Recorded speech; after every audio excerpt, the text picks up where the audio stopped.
She walked into that ballroom wearing a borrowed dress and a smile that was held together by nothing but pride. She didn't come for the champagne. She didn't come for the dancing. She came because the man who once told her she'd never be enough was going to be there. And she refused to let him see her fall apart. But what happened next was something no one saw coming. One desperate favor, one stranger, one dance that should have meant nothing. And a billionaire who hadn't felt anything in 3 years suddenly couldn't look away. Drop a comment with your city below. I want to see how far this story travels. Hit like, and let's begin. The invitation had been sitting on Emily Carter's kitchen counter for 11 days. She'd picked it up 3 times, carried it to the trash can twice, and pulled it back out both times because she couldn't figure out which felt worse, going or knowing she was too afraid to go. The 14th Annual Hargrove Foundation Gala. Black tie. Chicago Civic Ballroom. Saturday, November 9th. It wasn't her world. It had never been her world. Emily worked the morning shift at Cafe Vero on Michigan Avenue, the kind of coffee shop where men in $1,000 suits barely made eye contact when she handed them their drinks.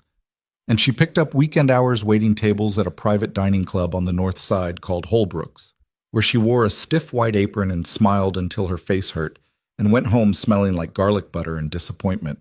She made $22 an hour at Holbrook's, plus tips on a good night. The dress code for the Hargrove Gala cost more than her monthly rent.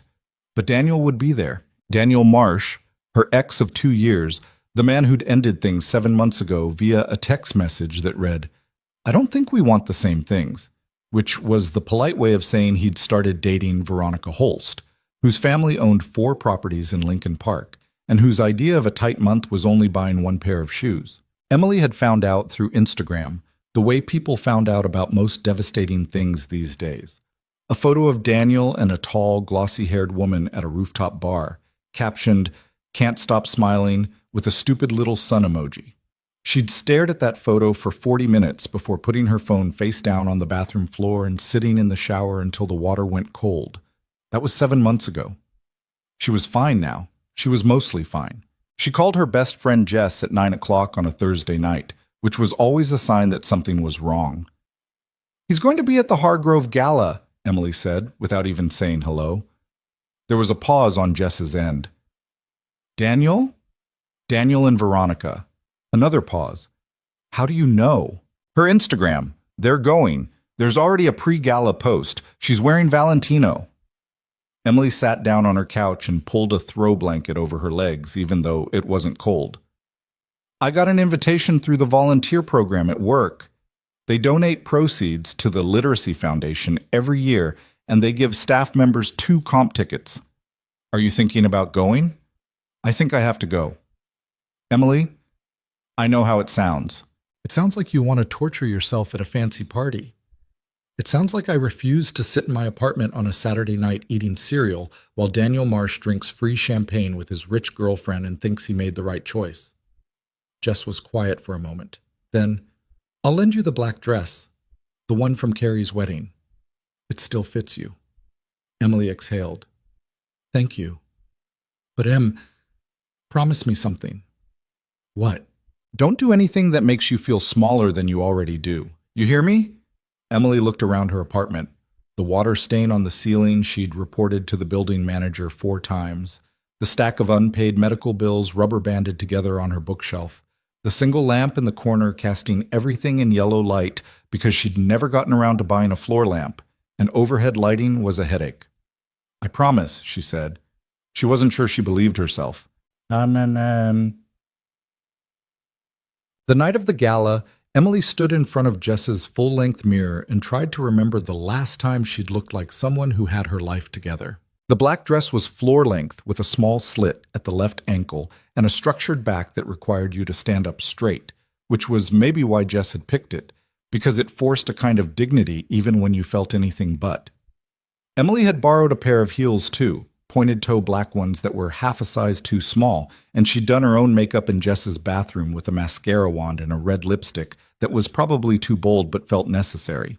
"You look beautiful," Jess said from the doorway. "I look like I'm about to do something I'll regret." "Those aren't mutually exclusive." Emily laughed, which helped.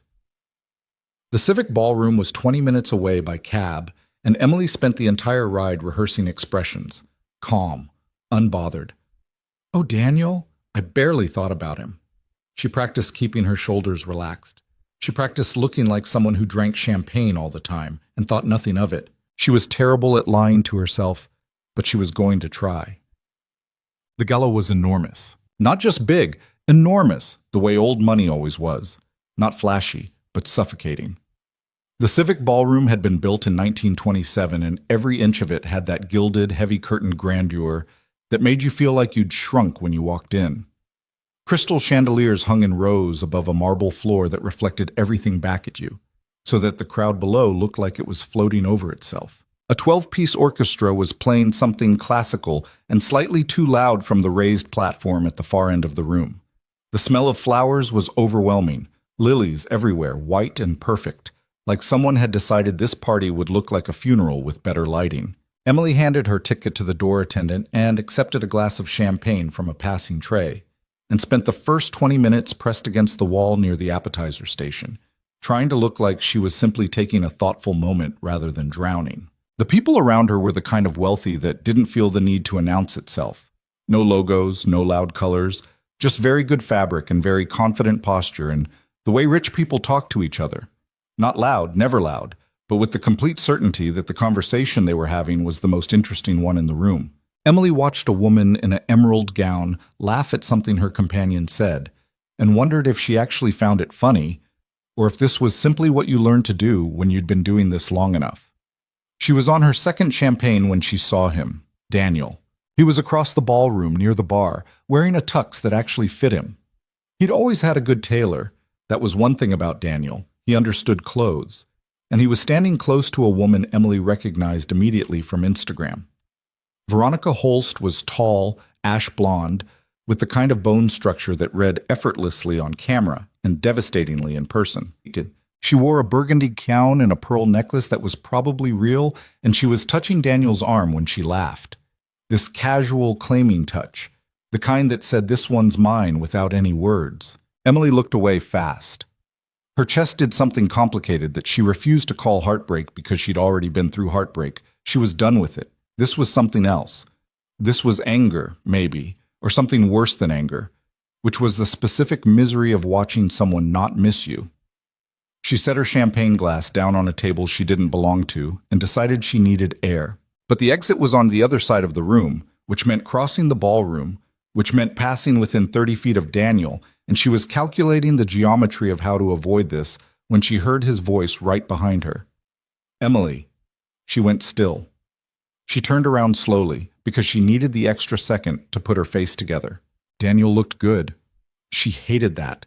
He had that easy, well-slept quality that people got when they weren't anxious about money, and he was holding a drink in a way that suggested he'd been holding drinks at events like this for years. Veronica was not with him. She'd stayed at the bar, and Emily caught the woman watching them from across the room with the polished, pleasant expression of someone who wasn't worried. "I didn't know you were coming tonight," Daniel said. "I could say the same. I thought you weren't really into these things. People change." He looked her over. Not unkindly, which was almost worse, because unkind would have been easier to dismiss. He looked at her the way you looked at someone you used to know when you were trying to figure out how much you still recognized. "You look good," he said. "Thank you. How are you? Are you still at the coffee place?" And there it was. She'd been waiting for it, and she'd known it was coming, and it still landed like a small, precise humiliation. The framing of her job as the coffee place, the diminishing of it, the assumption that nothing had changed for her while everything had changed for him. "I'm doing really well, actually," she said. "Yeah?" He took a sip of his drink. "I heard you were still at the same apartment. I ran into Marco." He mentioned it. Marco was her upstairs neighbor. She made a mental note to be annoyed at Marco later. "I like my apartment," she said, which was true, but it wasn't the point. "No judgment," Daniel said, in the tone people used specifically when they were judging. "It's just, you always talked about getting out of that neighborhood, and I thought maybe by now—" "What did you think?" Emily interrupted. Her voice stayed level. She was proud of that. Daniel blinked. "I just thought you'd have moved forward a little, you know?" Moved forward, like she was a piece on a board he'd left behind. "I am moving forward," she said. Excuse me. She turned away. Her heels felt like stilts. Her face felt hot. She was not going to cry at the Hargrove Foundation gala in a borrowed dress in front of Daniel Marsh and his rich girlfriend, and that was a decision she was making with absolute certainty even as her throat tightened. She turned sharply away from the ballroom entrance, moving without direction, and nearly collided with a passing waiter carrying a tray of crab cakes. Sorry, she muttered. She steadied herself and looked up and found she'd ended up near the edge of the dance floor, where the orchestra was playing something slow and couples were drifting in slow circles, and where a man was standing alone at the edge of the floor, not dancing, not talking to anyone, just standing. She noticed him because he was still, in a room full of people performing their wealth, laughing on cue, gesturing with their glasses, networking with the practiced enthusiasm of people who charged by the hour. This man was just standing, arms loose at his sides, drink in one hand, watching the room with an expression that wasn't bored exactly, more like absent. Like the most interesting thing he could think about wasn't in this room. He was tall, dark suit, not a tux, which meant either he didn't care about the dress code or he was important enough that no one would say anything. Dark hair, slightly longer than was typical for the finance and law crowd that dominated events like this. A jaw that looked like it had made some decisions. He wasn't movie star handsome in any conventional sense. There was something a little uneven about his features, a scar above his left eyebrow she could see even from here, but he had the kind of presence that made her look twice. Emily was across the floor from him when Daniel appeared at her side again. She didn't hear his approach. She just felt him there, that familiar shape in her peripheral vision, and when she turned, he was standing too close, and he had the specific expression of a man who'd thought of something else he wanted to say. Look, he said, his voice lower now. I'm not trying to be a jerk. I know, she said, because it was easier. I just worry about you, Em. You don't need to worry about me. You're working 2 jobs and you're alone and you came to this thing by yourself. Daniel! Her voice came out harder than she intended. Stop! I'm just saying, I know what you're saying. She looked at him. I'm fine. I'm doing fine. You don't have to feel sorry for me to feel good about where you are. He looked startled. She had maybe 5 seconds before the humiliation caught up to her pride, and she did something she couldn't take back. She turned and found herself facing the dance floor, and the man who was still standing alone at the edge of it, and she made a decision that was either the best or worst she'd ever made, and she walked toward him. Wotat. He didn't look up until she was maybe 8 feet away. When he did, his eyes were dark, not black, more like a deep, complicated gray-brown, and they were direct in the way that some people's eyes were, that quality of actually looking at you rather than past you or around you. Emily stopped in front of him. Her heart was going faster than the situation warranted. She had no idea what she was doing. She was extremely aware of Daniel, still somewhere behind her, probably watching. Hi, she said. The man looked at her. I need... This is going to sound insane. You'd be surprised what doesn't sound insane to me at this point in the evening. She almost smiled. I need someone to dance with me. He didn't say anything immediately, which she read as confusion, so she went on. My ex is standing about 30 feet behind me, she said, and he just spent 5 minutes explaining to me why he feels sorry for me, and I need him to believe that I'm okay. I just need one dance. I know it's a lot to ask a stranger. The man looked at her for a long moment. She couldn't read the expression. He had that quality of being hard to read. Not cold exactly, but contained like someone who'd learned to keep things internal. What's his name? The man asked. She blinked. What? Your ex. What's his name? Daniel. Why? So I know who I'm performing for. And then, slightly, not a full smile, but something that suggested a smile was possible, the corner of his mouth moved. I'm Ethan, he said. Emily. He set his drink down on the nearest surface without looking for it, which was the move of someone who knew where things were without checking, and he extended his hand. One dance, he said. She didn't know what she expected. She thought it would feel awkward, 2 strangers going through the motions of a slow dance for the benefit of an audience. She thought she'd be counting in her head, monitoring Daniel's position in her peripheral vision, waiting for it to be over so she could breathe normally. She didn't expect the way he moved. Ethan Calloway, she didn't know his last name yet, just Ethan, just this stranger, danced like someone who'd been doing it a long time.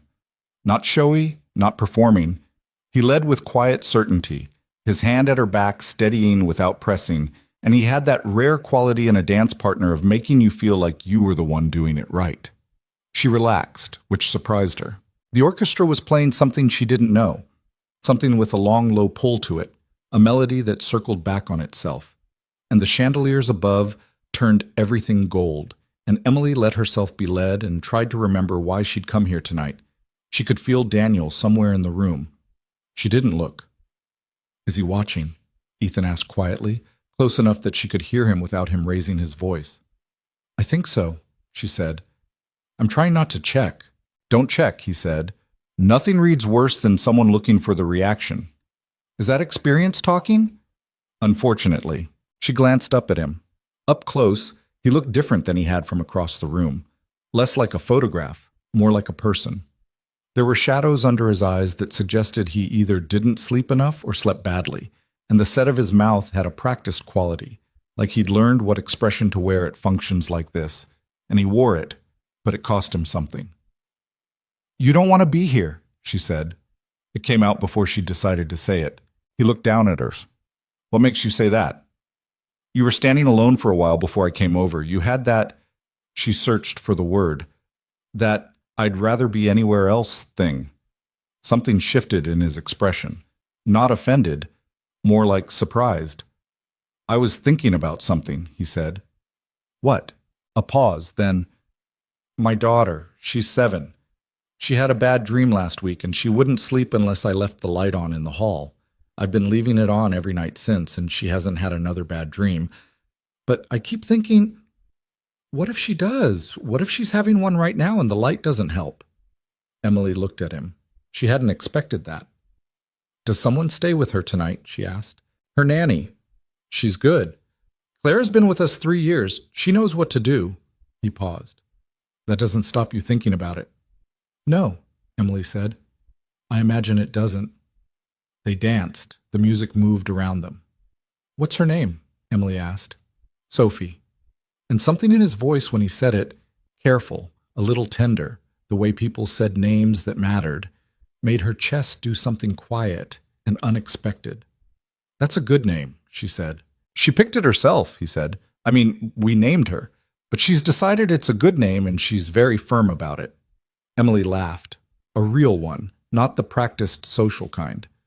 7-year-olds are very firm about things. Are they always like that? I have no idea. I don't have kids, but I remember being 7, and yes, I was extremely firm about everything. What kinds of things? That my stuffed bear needed to face a specific direction when I slept. That grapes were fine, but raisins were a betrayal. That the school bus driver was probably actually a spy. Ethan looked at her, and this time the almost smile became an actual one. Brief, unguarded, changing his whole face for a second. "The raisin thing is correct," he said. "It's completely correct," she agreed. "They're just sad grapes. Why would anyone do that?" "I'll tell Sophie you said that. She feels the same way." They were both laughing now, quietly, and Emily realized she'd completely forgotten to monitor where Daniel was. And when the orchestra shifted into the next piece, a slower pull, a cello leading, Ethan didn't step back. Neither did she. She noticed Daniel approaching before Ethan did. He came from their left, moving through the couples on the edge of the dance floor with the body language of someone who'd made a decision that he wasn't entirely sure about. Veronica was still at the bar, watching with that pleasant, unworried expression. Emily's hand tightened slightly on Ethan's shoulder. Ethan noticed. He tracked it without turning his head, just a slight adjustment of his weight, like he'd recalibrated. Daniel stopped about 6 feet away at the edge of the dance floor and waited until Emily made eye contact. "Having fun," he said. Not hostile exactly. That performative casualness of someone who wanted to appear unbothered while very clearly being bothered. Emily opened her mouth, but Ethan spoke first. He turned, but unhurried, not aggressive, and he looked at Daniel with an expression that was completely flat. Not angry, not dismissive, just absolutely clear, the way very few people were actually able to be clear, with no ambiguity about what was underneath it. "She's dancing," Ethan said. "You're interrupting." It wasn't a long sentence. It wasn't theatrical. But there was something in the delivery, quiet, complete, the total absence of any need to prove anything, that made it land harder than a raised voice would have. Daniel blinked. Around them, a few nearby couples had slowed slightly. A woman in a gold dress glanced over. The man she was dancing with followed her gaze. "I was just—" Daniel started.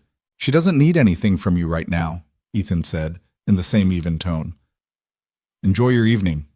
Then he turned back to Emily. Just like that. Like Daniel was an interruption that had been handled and was already over. Daniel stood there for another 2 seconds. Emily could see it on his face. The calculation, whether to push back, whether the social cost was worth it, and then he turned and walked away. Emily exhaled. "You didn't have to do that," she said quietly. "No," Ethan agreed, "but you didn't have to help me not look like I was standing alone for an hour." She looked at him. "Was that true?" she asked. "About thinking about Sophie?" "Yes," he said simply. "You weren't just performing something to make me feel better?" He seemed to consider the question seriously. "No, I don't tend to perform things. I'm not very good at it." Emily thought about the way he'd spoken to Daniel, saw that flat, unhesitating certainty. And she believed him. "I almost didn't come tonight," she told him. "Why did you?" "Because not coming felt like letting him matter too much." Ethan nodded, slow. "That makes sense." "Does it? Because from the outside it probably looks like a disaster." "From the outside it looks like a woman who got dressed up and showed up," he said. "Which is more than most people manage to do when things are hard." Emily didn't have an answer for that. The orchestra played. The chandeliers overhead turned the room gold and too warm and full of all those people who seemed so certain of themselves. And Emily stopped feeling like she was performing and simply let herself be in the moment, this strange, unlikely moment that had started as a prop and become something else she didn't have a word for yet. The dance ended the way dances had to end, the orchestra resolving into silence before beginning again, and Emily and Ethan stepped apart with the slight, specific awkwardness of people who'd been close and were now not. "Thank you," Emily said. "Sure." "That was—" She stopped, tried again. "You didn't have to actually be nice. You just had to stand there." Ethan looked at her, and there was something in his expression she couldn't quite locate. Not warmth exactly, but the possibility of it, like a window that wasn't open but wasn't locked. "I wasn't performing," he said. "I told you." She believed him. That was the thing. She believed him completely, which was unusual because Emily Carter had spent a long time learning not to trust the things that felt too easy. This hadn't felt easy. It had felt complicated and surprising and real. "Can I get you a drink?" he asked. And she said yes. They found a corner of the gala that was quieter, a small alcove off the main ballroom, where the music became a low presence rather than a demand. And Ethan came back with 2 glasses of something that wasn't champagne, which she appreciated. "What is this?" she asked. "Scotch soda. I find champagne at these things is more about optics than drinking." I was thinking the same thing. She took a sip. It was good. "How many of these galas do you go to?" "Too many," he said, without elaborating. She thought about asking what he did. It felt like the normal next question, the social script. And then she thought about the way he'd looked across the ballroom when she first noticed him, that alone in a crowd quality, and she decided there was something more interesting to know first. "Why'd you come tonight?" she asked. "If you don't want to be here." He was quiet for a second. "Obligation? To the foundation?" "Partially, and—" He paused. "It's been suggested to me by people who care about me that I should spend less time in my house and more time around other human beings." Suggested. Strongly suggested. "Do you disagree with them?" "I disagree with most things," he said, but it wasn't defensive. It was almost dry, like he found himself mildly exasperating too. "I think they're probably right. I just find it—" He stopped. "Hard?" she offered. He looked at her sideways. "Yeah, me too," she said. And for a moment they just sat with that. Two people who were both finding it hard, at a party full of people making it look easy. Emily took another sip of her drink.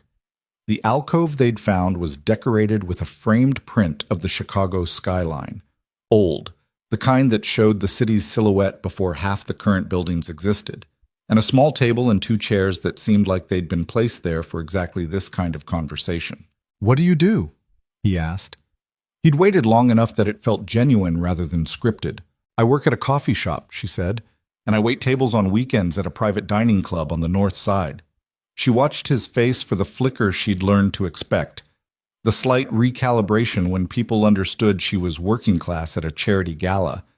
But it didn't come. "I have a background in graphic design, but the market's been brutal for 3 years, and the shop work keeps the lights on." "What kind of design?" he asked. "Branding, mostly. Logos, visual identity for small businesses. I was with a small studio for 2 years before they folded." She said it flatly, because she'd learned flat was better. Sympathy made her feel worse than none at all. "It happens. I'm figuring out the next thing." Ethan nodded. "What's the next thing?" "I genuinely don't know.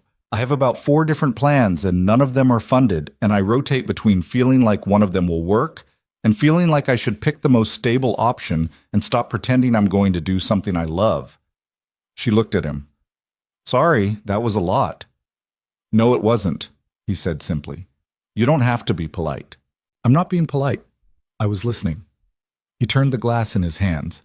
An unconscious gesture, she thought, something he did when he was thinking. The thing about doing something you love is that it's a different kind of hard than doing something safe, and it's harder to explain to other people why you'd choose the first kind of hard. "Yes," she said, "exactly that. My father told me to go into law," he said. My family has a background in that. I went into manufacturing. He paused. "It was the right choice, but it was not a conversation that ended cleanly." "Did he come around?" Something moved across Ethan's face, complicated, briefly visible.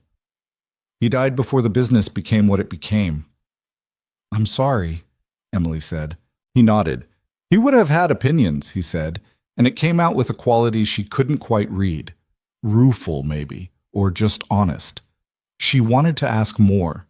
She found she wanted to ask a great number of things, which was unusual. She was a person who generally kept questions to herself until she was sure of the ground. "Sophie's mother," she started, then caught herself. "Sorry, I don't—" "You can ask," he said. "You don't have to answer. I know." He was quiet for a moment. "She died 4 years ago. Aneurysm, very fast. Sophie was 3. Emily's chest went tight. "Ethan, I'm so sorry." "Thank you." He said it the way people said it when they'd heard it 1,000 times and had made a kind of peace with it, not dismissively, but with a gentleness toward both himself and the person saying it. "Sophie doesn't really remember her. He stopped. "I used to think that was tragic, and now I think it might be more complicated than tragic. She has her own idea of her mother from photos and stories. She's building something. I don't know what to think about that." "That sounds hard to carry alone," Emily said quietly. Ethan looked at her. Not startled exactly, but there was something in his expression, like she'd said something that landed differently than the usual offerings. "Yes," he said.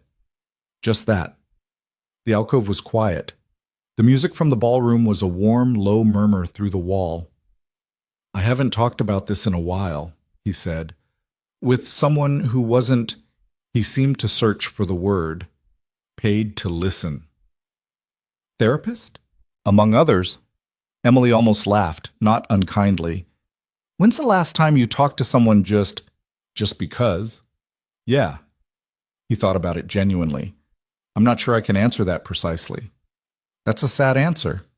"It's an honest one." She looked at him, at this man who was not what she'd expected him to be, who was not performing anything, who had a daughter named Sophie, who didn't like raisins, and a scar above his eyebrow and dark circles under his eyes, and who was telling her the truth at a charity gala where everyone else seemed to be telling a version of themselves that was slightly too polished to believe.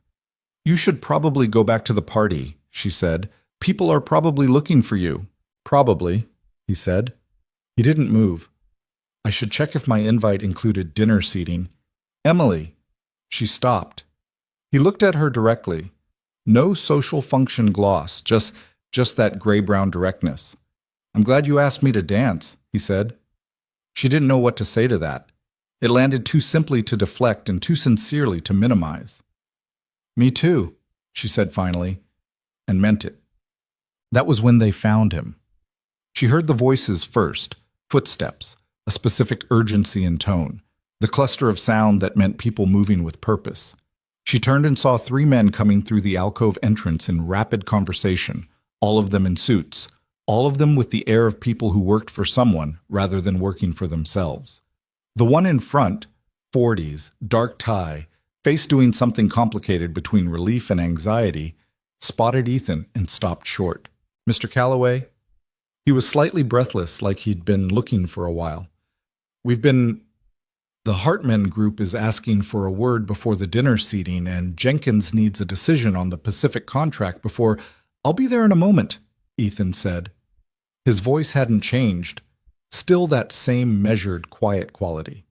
But the men in suits had stopped completely, and the one in front nodded and stepped back, visibly rearranging himself. Emily sat very still. Mr. Calloway.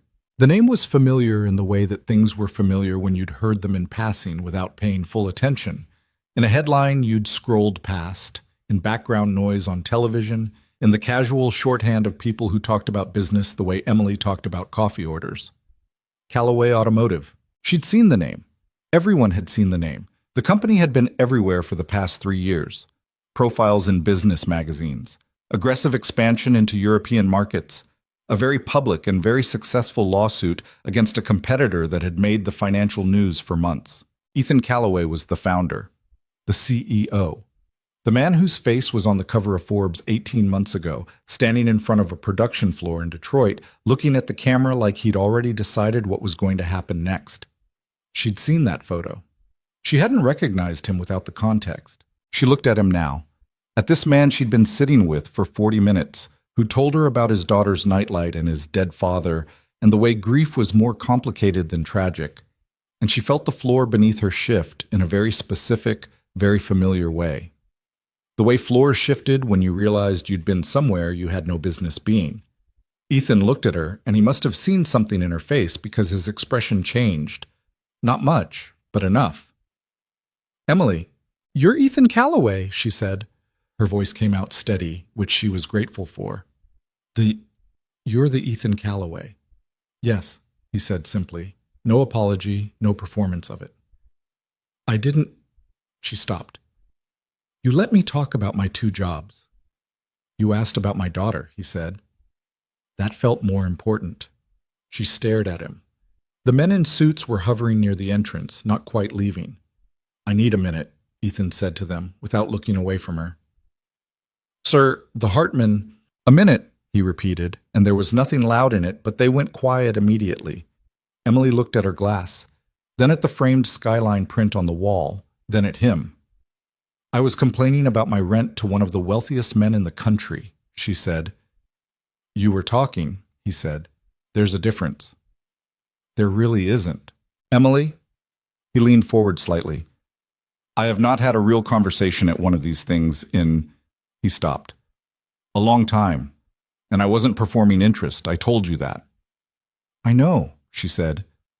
So what's the problem? She looked at him, and she wanted to say, the problem is that nothing about this is what it looked like 20 minutes ago, and I showed up tonight wearing borrowed shoes and trying to convince my ex I was fine, and you are a man whose company is in the news every other week, and whatever this was, whatever conversation this was, it can't be what it felt like.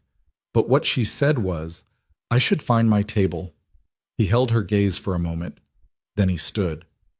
I'll find you, he said. You have a Pacific contract to deal with. Emily. She looked at him. I'll find you, he said again. She didn't answer. She picked up her glass and walked out of the alcove into the brightness of the main ballroom, and she did not look back to check if he was watching, because she already knew he was. And she already knew that wasn't the problem. The problem was that she wanted him to be. She found her table. It was round, set for 10, draped in white linen with the centerpiece of those same overwhelming lilies, and it was populated with people Emily had never met and would probably never see again. A middle-aged couple from Evanston who ran a small philanthropic trust, two attorneys from the same firm who were careful not to be seen talking only to each other, and a woman named Barbara who introduced herself 3 times without seeming to realize it. Emily sat in the chair she'd been assigned and unfolded her napkin and smiled at all the right moments, and ate a piece of salmon that cost more than her electric bill, and spent the entire first course wondering if he was actually going to find her. She told herself it didn't matter. She reminded herself what she knew now.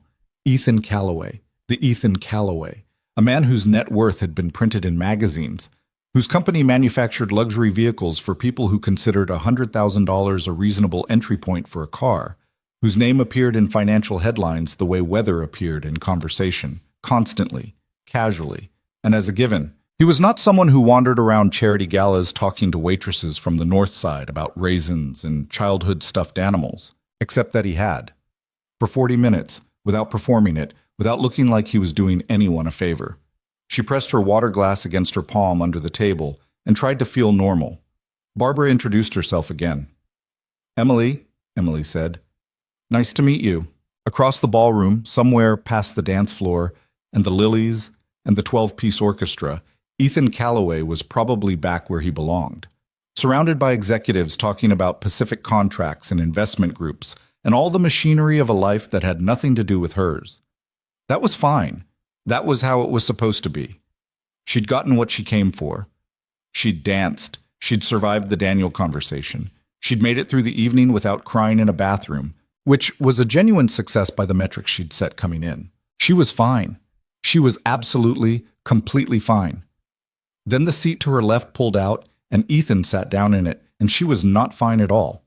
He set his drink on the table and loosened his tie, just slightly, one small adjustment that suggested he'd made a decision about the evening, and this was part of it. And he looked at her with the same direct expression she was starting to understand was simply how his face worked when he wasn't performing anything. "You found your table," he said. "You found me," she said. "I told you I would." She looked at him. "You have a Hartman group waiting for you." "I talked to Hartman," he said. "Jenkins can handle the contract call from the car." "You're going to make your finance team deal with a major contract because Jenkins is the one who should have been on that call anyway," he said. "And I've been using him as an excuse to not be in rooms I don't want to be in, which isn't fair to him." He said it evenly, without drama, like this was a small personal accounting he was doing in real time. "He's been managing my avoidance for 2 years. He can handle one contract call." Emily looked at him for a moment. "That's either very self-aware or very irresponsible." "Probably both," he said. The couple from Evanston were watching this interaction with politely concealed interest. Emily became aware that Ethan Callaway sitting down at a random table at the Hargrove Gala was not a thing that went unnoticed in a room like this. She could feel the shift in the surrounding social temperature, the slight recalibration, the way eyes moved and conversations paused and then resumed at a slightly different angle. She didn't look around. She kept her eyes on him. "People are going to think this is something," she said quietly. "It is something," he said. "I don't know what yet, but it's not nothing." She didn't have an answer for that either. He had a way of saying direct things in a way that left no graceful exit, not because he was trapping her, but because he simply meant them and didn't see the point of dressing them up. The dinner service continued around them. What happened next was not what Emily expected, and she would think about it later, not the whole evening, but this specific part, as the moment when something shifted from possible to real. Because what Ethan did was not impress her. He was not charming in the way wealthy men at charity galas were charming, with the practiced warmth and the curated story and the subtle signals about access and status. He simply sat down and talked to her, and then he listened, and the listening was real. She told him about Cafe Vero, the regular at 7:15 every morning, who ordered the same thing and never said thank you, and how she'd started just setting his drink on the counter when she saw him coming through the door, and how one day he'd stopped and looked at the cup and looked at her and said, "You remembered," like she'd done something remarkable, and how she'd thought about that for weeks afterward. She told him about Holbrook's, about the couple who came in every Friday for their anniversary dinner and always ordered the same thing and always held hands across the table, and how she found them either unbearably sweet or unbearably sad depending on what kind of week she was having. She told him about the design work she missed, the way there was a specific satisfaction in building something visual from nothing, and taking the vague shape of an idea someone had in their head and translating it into something they could hold and show to people. She'd been good at it. She still thought she was good at it. She just hadn't had the money or the clients or the stability to rebuild that part of her life since the studio folded. Ethan listened to all of it, not with the performed attention of someone waiting for their turn to talk, but with the actual listening of someone for whom the information mattered. "The couple," he said when she'd finished talking about Holbrooks. "The anniversary couple. Do you think they're happy?" "I used to think obviously yes," she said. "Lately, I think maybe it doesn't have to be obvious from the outside. Maybe the holding hands is enough of an answer." He was quiet for a moment. "My wife and I used to argue about where we kept the spare keys," he said. "It was a very stupid argument. She thought they should go in the kitchen drawer, and I thought they should go on the hook by the door." He turned the glass in his hands again. "I kept the hook after she died. The keys are on it. It's been 4 years, and I've never moved them to the drawer." Emily felt the quiet weight of that settle in her chest. "I think that's the opposite of a stupid thing," she said. He looked at her. "Most people tell me I should redecorate, move on from the small habits." "Most people don't know what they're talking about," she said. That small, almost there smile again, more visible now, closer to real. The dinner service cleared the main course and brought dessert, and the woman named Barbara introduced herself to Ethan with tremendous enthusiasm, and he was polite and patient and answered her questions without being dismissive, which told Emily something she filed away. Around them, the gala continued its gilded rotation. Toasts, dancing, networking with champagne in hand, and the two of them sat in a small, unlikely pocket of honesty in the middle of it, and neither of them seemed in a hurry to leave. "Can I ask you something personal?" Emily said, when the dessert plates were mostly cleared. "You can ask," he said. Same answer as before. "Do you actually enjoy any of this? Not just tonight, but the whole thing. The business, the events, She gestured vaguely at the ballroom.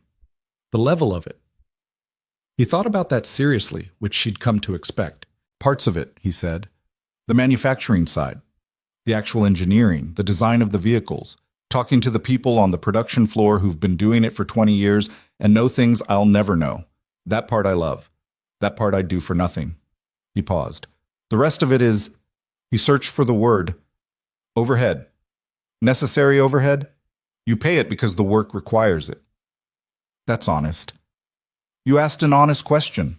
Most people in your position say they love all of it." "Most people in my position have learned which things to say," he said. Not bitterly, just as a fact.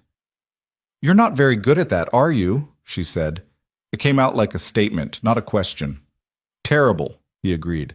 "Ask anyone who's worked for me longer than 6 months." "Is that a problem?" He tilted his head slightly. "Depends on what you're trying to do. If you're trying to manage a public image, yes. If you're trying to build something real..." He paused.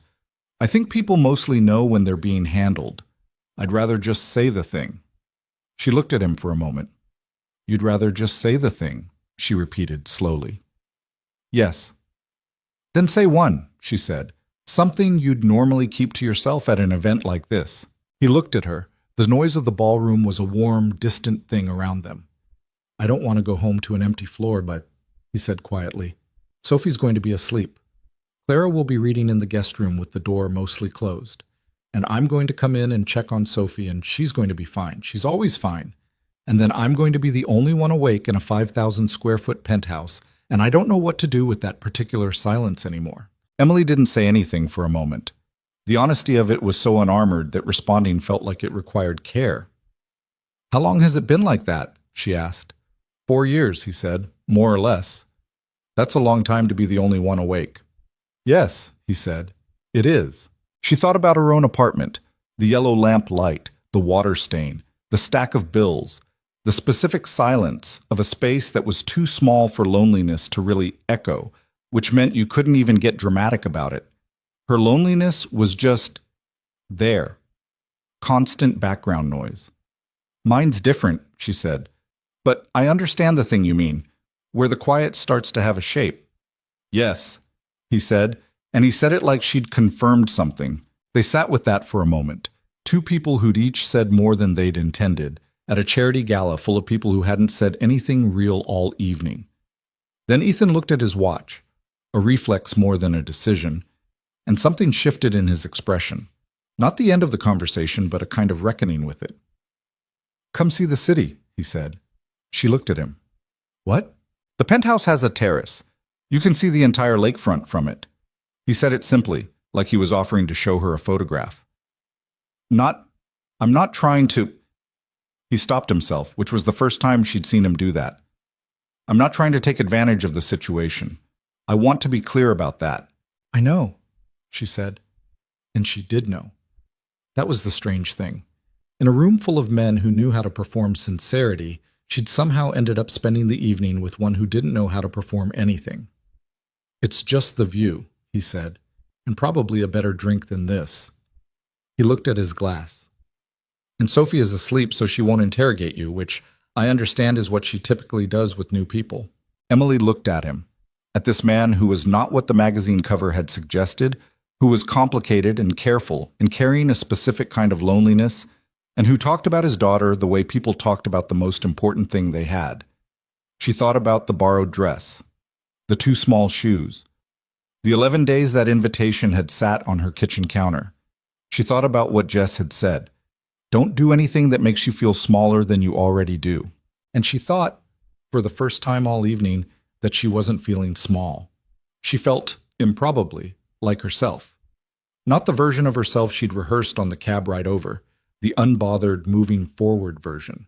The actual version, with the unpaid bills and the 2 jobs and the 4 half-formed plans for her future. That version. He'd asked questions about that version. He'd listened to the answers. "Okay," she said. He looked at her. "Okay? I'll come see the city," she said. "Just the view." "Just the view," he agreed. And she stood up from the table, and Barbara said her name again as she left, and the orchestra was playing something that sounded almost hopeful, and Emily Carter walked out of the Hargrove Gala with a billionaire she'd met 45 minutes ago. And it was either the worst decision she'd made in months or the first honest one. She was genuinely not sure which. The November air hit them the moment the doors opened. Sharp and lake-scented. The kind of Chicago cold that wasn't subtle about what it was doing. Emily's borrowed dress had no real back to speak of, and she'd left her coat-check ticket inside, and she made a sound that was halfway between a gasp and a laugh, and Ethan shrugged out of his jacket before she'd finished the sound and put it around her shoulders.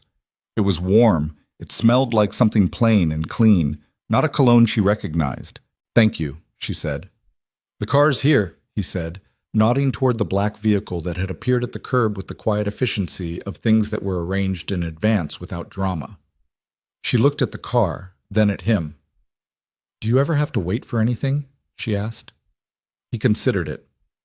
"Medical results," he said. "Traffic. Sophie's school plays on. The good ones run long." She laughed at that, a real one, and it fogged briefly in the cold air, and she got in the car. The drive to his building took 12 minutes. She knew because she watched the city move past the window and counted herself through it. The lit-up architecture of Michigan Avenue, the shift into the quieter, denser luxury of the Gold Coast, the building materializing as a dark tower of glass against the November sky. She was telling herself a version of events in which this was an ordinary thing to do. 2 people who'd talked at a party continuing the conversation somewhere quieter, and it mostly worked because she was making an active effort not to count floors as the elevator rose. She counted 14 before she stopped counting. The penthouse was, she didn't have the word immediately. Vast was part of it, but vast suggested empty, and it wasn't empty. It was full of things that were clearly lived in. A child's drawing on the refrigerator, a stack of board games on the shelf that looked genuinely used rather than decorative, Sophie's rain boots by the front door in a size that made Emily's chest do something complicated. The view through the floor-to-ceiling windows was the thing she'd agreed to come for, and it was everything he'd said. The entire dark curve of Lake Michigan laid out below, the city's lights reflecting off it in long, broken columns.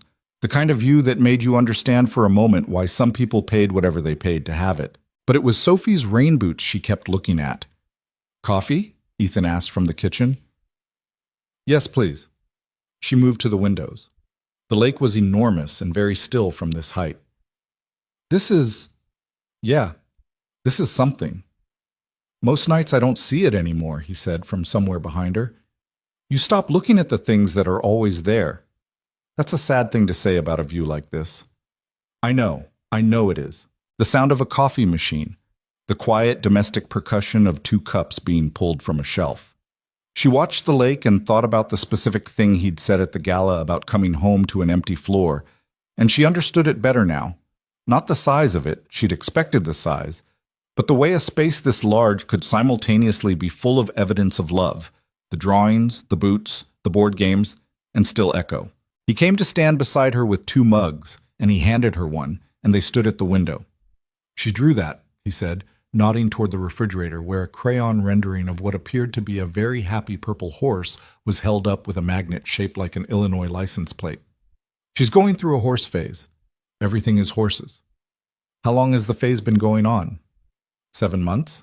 Has she asked for a horse? 3 times in writing, once in what she described as a formal presentation with slides. He said it absolutely straight-faced. She used 3 sticky notes and a piece of cardboard. Emily turned to look at him. She made slides. She has very strong feelings about visual communication. Emily laughed, fully, genuinely, the laugh that came out when she wasn't monitoring anything. She sounds extraordinary. She's a lot, he said, and the warmth in it was the same warmth she'd heard before. That careful, enormous thing he carried when he talked about his daughter. She's the best person I know. She's also exhausting. She asked me 17 questions this morning before 7 o'clock. What kinds of questions? He thought about it. Whether fish sleep, whether the clouds are always the same clouds or new ones, whether I would still love her if she were a walrus. He paused. That last one required clarification. What did you tell her? I told her I would love her especially if she were a walrus, he said, because walruses have a very hard time and they need more love, not less. Emily looked at him, at this man standing in his enormous kitchen in his work clothes, holding a coffee mug and recounting questions from his 7-year-old with a kind of exhausted, bottomless love in his voice. She thought, this is the thing people don't put in the magazine profiles. They moved to the terrace eventually. He opened the heavy glass door and the cold came back with full force, but the view from out there was different, more immediate. The wind off the lake doing something dramatic with the city sounds below. She kept his jacket. He didn't ask for it back. They leaned against the terrace railing, far enough apart to be unambiguous, but close enough to hear each other without raising voices, and they talked. She told him about her family, her mother in Milwaukee, her younger brother who'd just started at a community college, and who she was quietly helping with rent without telling her mother because her mother would tell her she couldn't afford to and would be right. She told him that she'd moved to Chicago at 24 with $400 and a graphic design portfolio and a fierce, slightly delusional certainty that she was going to make something happen, and that she still had the certainty, but the delusional part was harder to hold on to at 30. He told her about the business, not the way it appeared in press coverage, but the way it felt, the actual texture of it. The engineers he'd grown up working alongside who were still with him 20 years later, the weight of signing a paycheck for 12,000 employees, the specific anxiety of a downturn when you knew the faces behind the numbers. He talked about it the way she talked about design, with the vocabulary of someone who genuinely understood the material from the inside. You love it, she said. The core of it, he said. Yes. But you're tired. Yes. Of the performance of it. He was quiet for a moment. The wind moved off the lake, and she pulled his jacket tighter around her shoulders. My wife used to call it the other job, he said. The version of myself I had to put on to run the business. She could always tell when I'd been wearing it too long. He paused. She had a way of... She'd just make tea. She wouldn't say anything. She'd just come into whatever room I was in and make tea and sit down, and that was how I knew I was allowed to stop. Emily felt the ache of that land somewhere in her chest. The specificity of it. Not a grand gesture, not a speech, just tea and a quiet presence and permission. No one else makes tea like that anymore? She asked. No, he said simply. No one else knows to. They were both quiet for a while after that, and the quiet wasn't uncomfortable.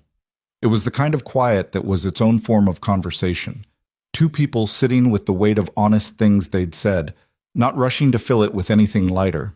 The city went on below them, bright and indifferent, and full of people living their various versions of this same night.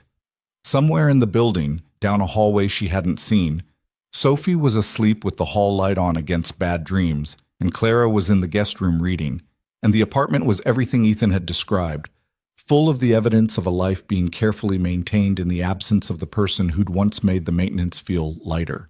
"How do you do it?" Emily asked, not prying, genuinely asking. 4 years of it, doing it right. He took a moment with that. "I don't know that I'm doing it right," he said. "I'm doing it. Sophie she's good. She's happy, mostly. She has bad dreams sometimes, but she's not damaged by it, I don't think. At least that's what I tell myself." He paused. "And there are people around us, Clara, and some good friends, and the people at Sophie's school who know us well enough to check in. It's not nothing. But at the end of the day, you're still the only one awake." "Yes," he said, "still that." She looked at the lake. It was almost midnight, and the wind had gotten colder, and she should have been tired. She'd opened Cafe Vero at 5 that morning. She'd been on her feet for hours. She'd borrowed shoes that were half a size too small. But she wasn't tired. She was alert in the way she was when something was happening that she wanted to pay attention to. "I want to show you something," Ethan said. He went inside, and she followed, and he went to a bookshelf that lined the far wall of the living room and pulled down a photo album. Actual print photos, physical, the old-fashioned kind, and set it on the coffee table. She sat on the couch, and he sat beside her, and he opened it. The photos were of Sophie. Not all of them. The first pages were older, the paper slightly faded, showing a much younger Ethan in construction clothes standing outside what was clearly an early manufacturing facility, his face 15 years less complicated, his smile easier. Standing beside a woman Emily understood immediately, even before her brain processed the recognition. Dark-haired, serious eyes, a smile that was private rather than performed, her hand resting on Ethan's arm the way people touch things they were certain of. "Rachel," Ethan said quietly. Emily didn't say anything. She just looked. Rachel Calloway had a face that was kind in a specific way. Not soft, but genuinely interested. In the photos, she looked at whoever she was looking at with total attention.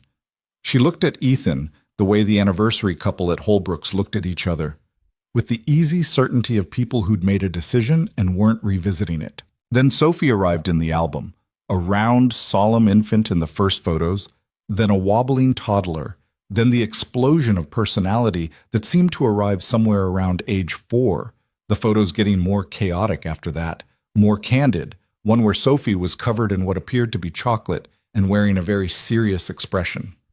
One where she'd fallen asleep face down on a stack of books, one where she was standing in what were clearly Ethan's shoes, 8 sizes too big, her hands on her hips and her chin tilted up, doing an impression of something. "She's doing me," Ethan said. "The shoes thing. She thinks that's what I look like when I'm at work." Emily smiled so hard her face hurt. "She's not entirely wrong."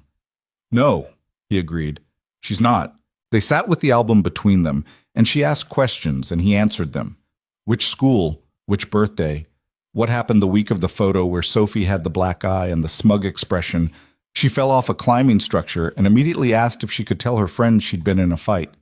And it was the most domestic 20 minutes Emily had experienced in longer than she wanted to count. At some point the album was closed and they were just sitting on his couch, and she had finished her coffee, and he had finished his, and the city beyond the windows was doing what cities did past midnight. Quieter, but still present, still lit, the lake still enormous and dark beyond the skyline. "I should go," she said. He didn't argue it, which she was grateful for.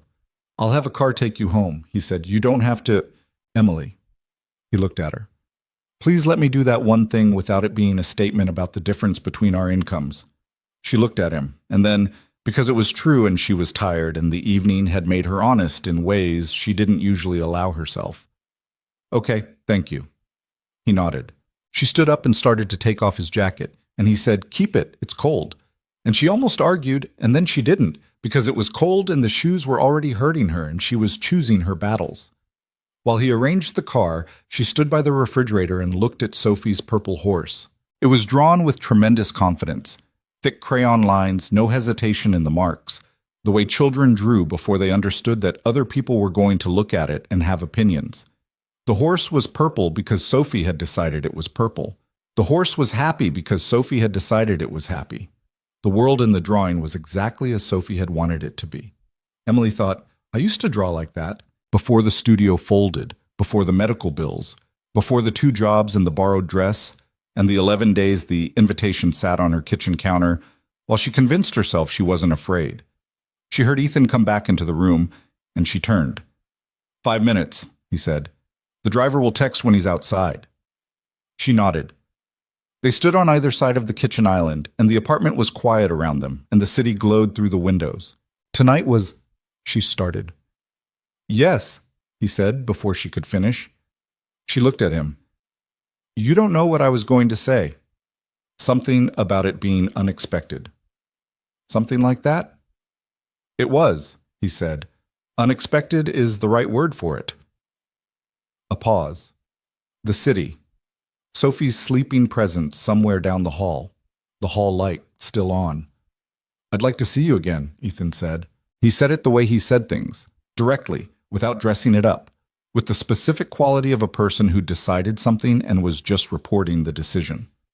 Emily looked at him.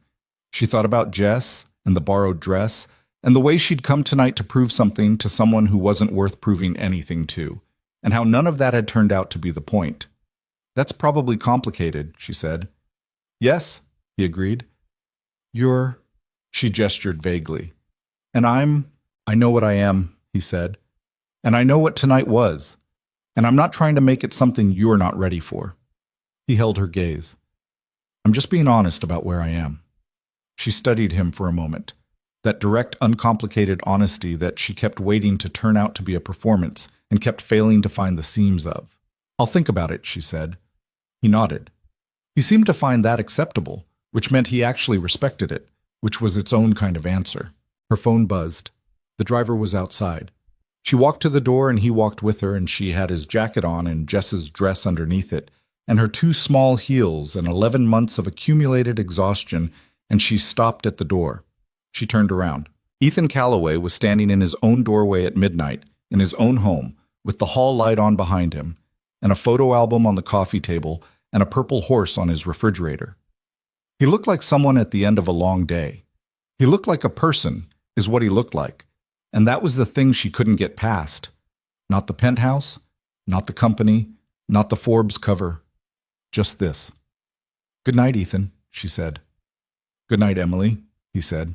She walked to the elevator. She did not look back this time, and this time she was genuinely certain he was watching, and this time she was not afraid of what that meant. She was just thinking about it.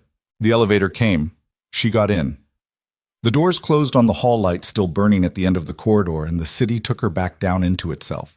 And Emily Carter rode home in the back of a car that smelled like leather and pressed her face briefly against the cold window and watched Chicago slide past and thought about a man who left a set of keys on a hook by the door because moving them would mean something he wasn't ready for. She thought about that for a long time. She thought about it all the way home and standing in her apartment under the yellow lamp, and for most of the 3 hours it took her to fall asleep. She didn't hear from him for 3 days. Emily told herself that was fine. She told herself it was expected, actually, that whatever had happened at the gala and afterward in his apartment was the kind of thing that made complete sense in the bubble of a single evening, and then dissolved in daylight the way certain dreams did, leaving you with only the feeling and none of the logic.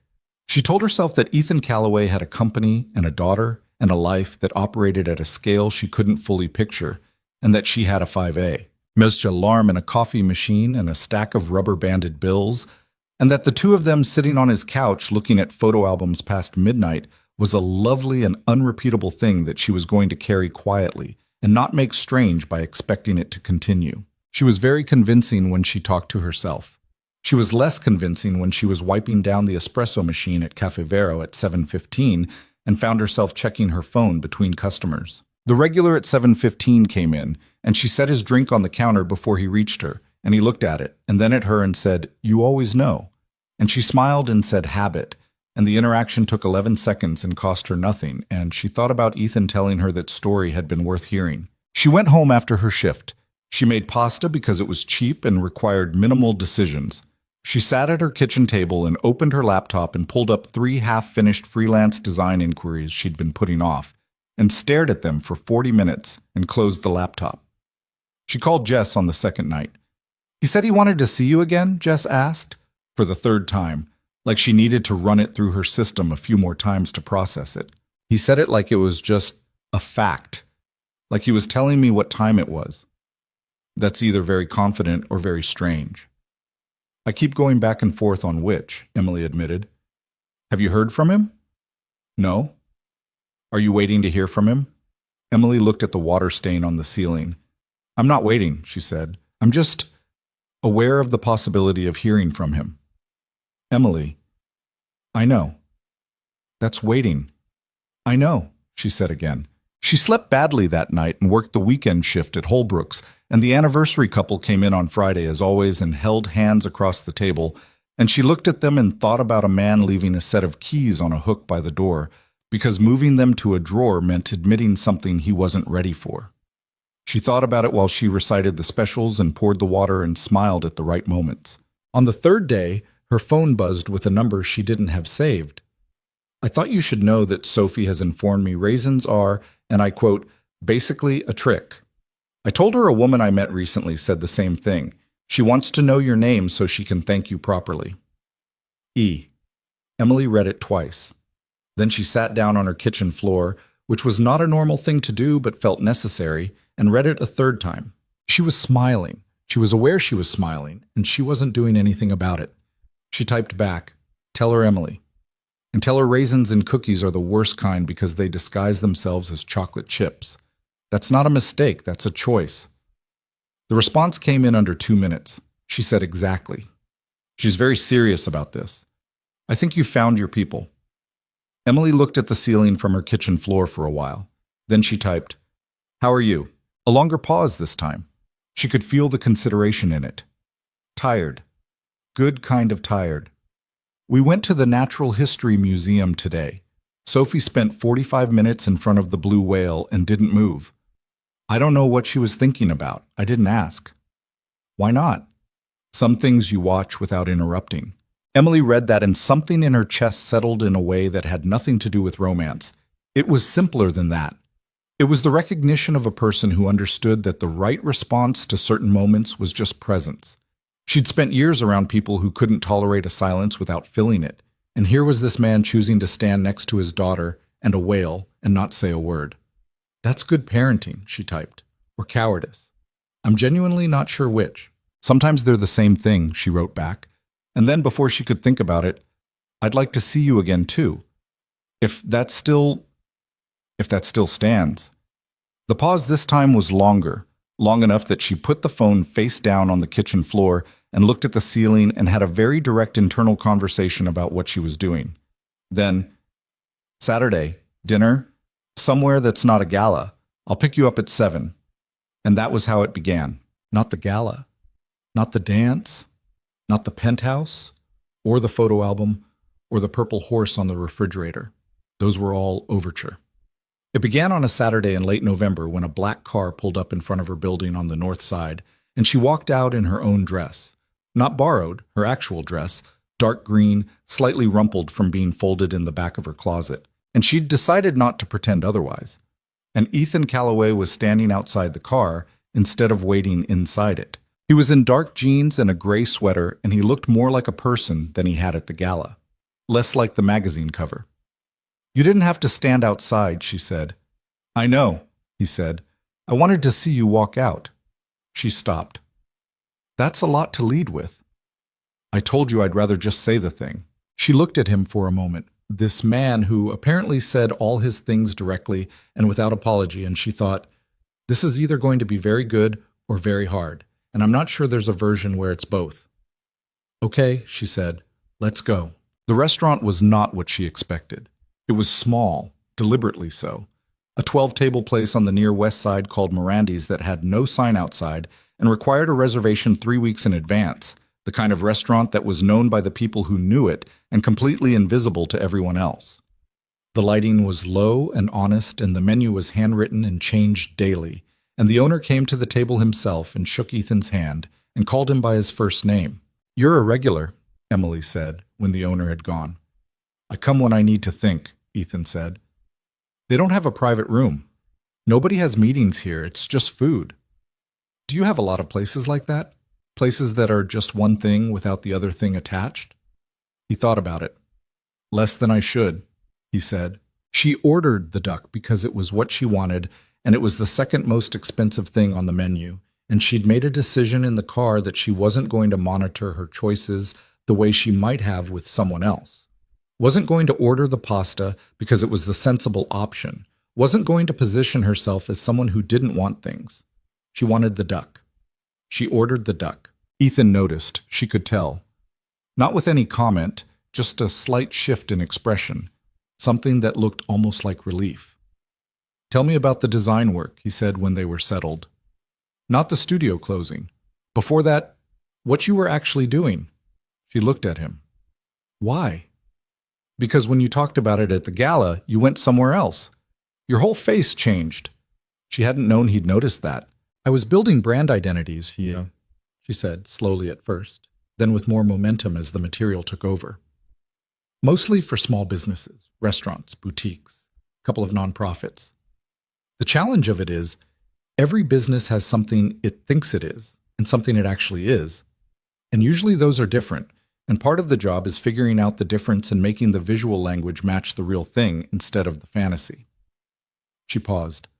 "I'm good at seeing the gap between what someone thinks they're presenting and what they're actually putting out." "That's an unusual skill," he said. "It got me in trouble sometimes," she said, "but clients don't always want to know the gap. They want confirmation that what they think is what it is." "But you told them anyway." "I tried to do it gently," she said. "Mostly it worked. Sometimes it didn't." He was looking at her with that attentive quality she'd come to expect from him, the quality of actual listening. "The studio that folded," he said, "was it just financial, or was there more to it?" She'd expected the question eventually. She hadn't expected to not mind answering it. "The owner was my mentor," she said. "Marcus. He'd been running it for 12 years, built it from nothing. He was not good at the business side. He was extraordinary at the work and genuinely terrible at everything else.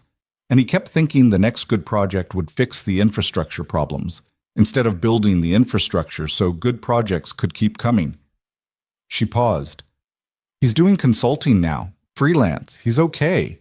But watching it close was—" She stopped. It felt like watching something real get canceled. "Like it didn't have to happen," Ethan said. "Exactly like that." He turned his glass in his hands. That habitual gesture she recognized now. "I've watched businesses close that didn't have to," he said. "Ones where the work was good and the people were good, and it just came apart because of something fixable that nobody fixed in time." He was quiet for a moment. "It's a specific kind of grief. You keep running the alternative timeline." "Yes," she said. "That's exactly what it is." They ate. The food was real. Not the kind of cooking that announced itself, but the kind that made you aware of being hungry and then satisfied that specific hunger precisely. She ate the duck, and he had the lamb, and they shared a side of roasted potatoes that arrived slightly too hot, and they both burned their mouths a little, and neither of them mentioned it. She told him about her brother, not the version she'd offered at the gala, the proud older sister version, but the actual version, which involved more anxiety and more money, and more 11 p.m. texts that started, "Hey, don't tell Mom, but," and required her to make a decision in the dark about whether she could cover something she technically couldn't cover. "His name is Ryan," she said. "He's 22 and he's better than he thinks he is. He grew up watching me leave and watching our mom work 3 jobs, and he has this idea that wanting things is dangerous, that the wanting is where the pain is." "Where did you get the opposite idea?" Ethan asked. She thought about it. "I'm not sure I did," she said honestly. "I wanted things and got hurt by it plenty. I just decided the alternative was worse. Wanting things that don't happen versus not wanting things and having the nothing you planned for." She met his eyes across the table. "I'd rather have the first kind of hurt." He looked at her for a long moment. "Yes," he said quietly. "That's the right call." She thought about his keys on the hook by the door. She thought about 4 years of the right kind of hurt. After dinner, he asked if she wanted to walk, and she said yes, and they walked along the riverfront in the November cold, the Chicago River doing its dark, purposeful thing beside them, the bridges lit up in yellow against a sky that was more orange than black. She had a real coat this time, her own, the navy wool one that was starting to show its age at the cuffs but was still good, and he walked beside her with his hands in his pockets, close enough that their shoulders nearly touched when the path narrowed. "Can I ask you something about Rachel?" she said when they'd been walking long enough that it felt like the right ground. "Yes," he said, not tense, not braced, just open. "What did she think about the business? Did she like it?" He was quiet for a few steps. "She was proud of it," he said. "She understood why it mattered to me, which was more than most people did early on. But she had—" he paused. "She had reservations about the version of me it required sometimes. The part that had to be public and managed and performing. She thought that version was costing me something." "Was she right?" "Probably," he said. "She usually was, which was genuinely irritating." Emily smiled. "Did you tell her that?" "I told her frequently that she was right, and that it still frustrated me, and she seemed to find that acceptable." "That sounds like a good arrangement." "It was," he said simply. They walked past a bridge, and the river moved below them, and a few other people were out in the cold doing the same thing they were, walking without particular destination, which was its own category of activity in a city like Chicago, where you were usually going somewhere. "I'm not trying to replace her," Emily said quietly. She needed to say it. She didn't know if he needed to hear it, but she needed to say it. "Whatever this is, I want to be clear that I understand. She's not something you move on from. She's just part of who you are." Ethan stopped walking. She stopped beside him. The river went on. A cab went by on the street above, its lights orange in the dark. He was looking at her with an expression she hadn't seen from him yet. Not the quiet directness, not the contained sadness, not the almost smile. Something more open than any of those. Like she'd said something that had reached past the careful containment of him and landed somewhere unguarded. "Thank you," he said. "Just that." She nodded. They stood there for a moment at the railing above the river, close enough now that it wasn't incidental, and he reached out and touched her hand. Just briefly, his fingers over hers on the cold railing, not holding, just placing. Like he was learning the geography of a thing he wasn't ready to hold yet. She didn't move her hand. They stood there in the November cold above the dark river, and the city turned around them, and Emily Carter, who'd come to a charity gala 3 weeks ago and borrowed shoes to prove something to someone who wasn't worth it, stood next to this man and felt quietly and with no ceremony whatsoever like the evening was exactly what it was supposed to be. They kept seeing each other. It wasn't dramatic the way it built. That was the thing Emily kept noticing, kept finding slightly disorienting. She'd expected drama from a situation this improbable, had braced for the moment it became something she couldn't manage. Instead, it was just dinners, walks, a Sunday afternoon when he'd texted to say he and Sophie were at the Art Institute, and Sophie wanted to know if Emily liked horses, and Emily had said yes, which was not entirely a lie, and he'd sent back a photo of Sophie standing in front of a large painting with an expression of total authority, her small arms crossed, like she'd curated it personally. Emily had looked at that photo for a long time. She met Sophie 3 weeks after the gala, which felt both soon and inevitable, and it happened the way these things sometimes happened, not planned exactly, more like the situation arrived before the plan did. Ethan had mentioned Sophie was coming with him to pick up an order from a bookstore near Emily's neighborhood, and he'd mentioned Emily was in the area, and Sophie had apparently said, "So can we see her?" with the blunt logical certainty of a 7-year-old. And Ethan had called Emily and explained this sequence of events with the slightly helpless tone of a person who had learned not to argue with Sophie's logic. Emily had said yes, and then stood in her apartment for 4 minutes being more nervous than she'd been at the gala. They met outside the bookstore. Sophie appeared from behind Ethan's leg when Emily approached. Not shy, exactly, more like assessing, the way cats decided whether to trust people before committing to anything. She had Ethan's eyes and what Emily guessed was Rachel's coloring and a very serious expression for someone wearing light-up sneakers. "You're Emily," Sophie said. "I am," Emily said. "Dad said you agree about raisins." "Completely," Emily said. They're deceptive and no one talks about it enough. Sophie looked at her for another moment. Do you like horses? I do, Emily said. I like the ones that look like they have opinions. Sophie appeared to find this correct. She reached out and took Emily's hand, just grabbed it. No preamble, with the confidence of a child who didn't yet understand there were people who didn't want to be grabbed, and said, okay, and started walking toward the bookstore entrance. Emily looked back at Ethan. He was watching with an expression she didn't have a word for yet. Not surprised, more like something settling into place, something he'd been waiting to see and was now seeing. He caught her eye and looked slightly embarrassed at having been caught, and she turned forward before either of them had to deal with it. Sophie picked out 3 books about horses and one about deep-sea creatures, which she explained was for variety, and she explained this to the bookseller with tremendous seriousness, while Emily stood beside her and Ethan paid. Then they walked to a coffee shop 2 doors down, and Sophie had hot chocolate, and Emily had coffee, and Ethan had coffee, and Sophie told Emily extensively about a girl in her class named Madison who had claimed that horses weren't as smart as dolphins, and Sophie's position on this was extremely developed and included several supporting arguments. Emily engaged with this seriously, because it deserved serious engagement. Ethan sat across from them and drank his coffee and watched his daughter talk to Emily and said very little. And Emily was aware of his watching in the peripheral way you were aware of weather.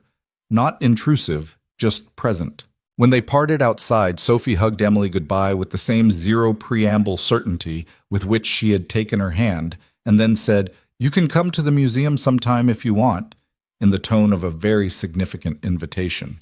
And Emily said she would like that very much. Sophie went ahead to the car. Ethan stayed. "She doesn't do that with everyone," he said. "The museum invitation?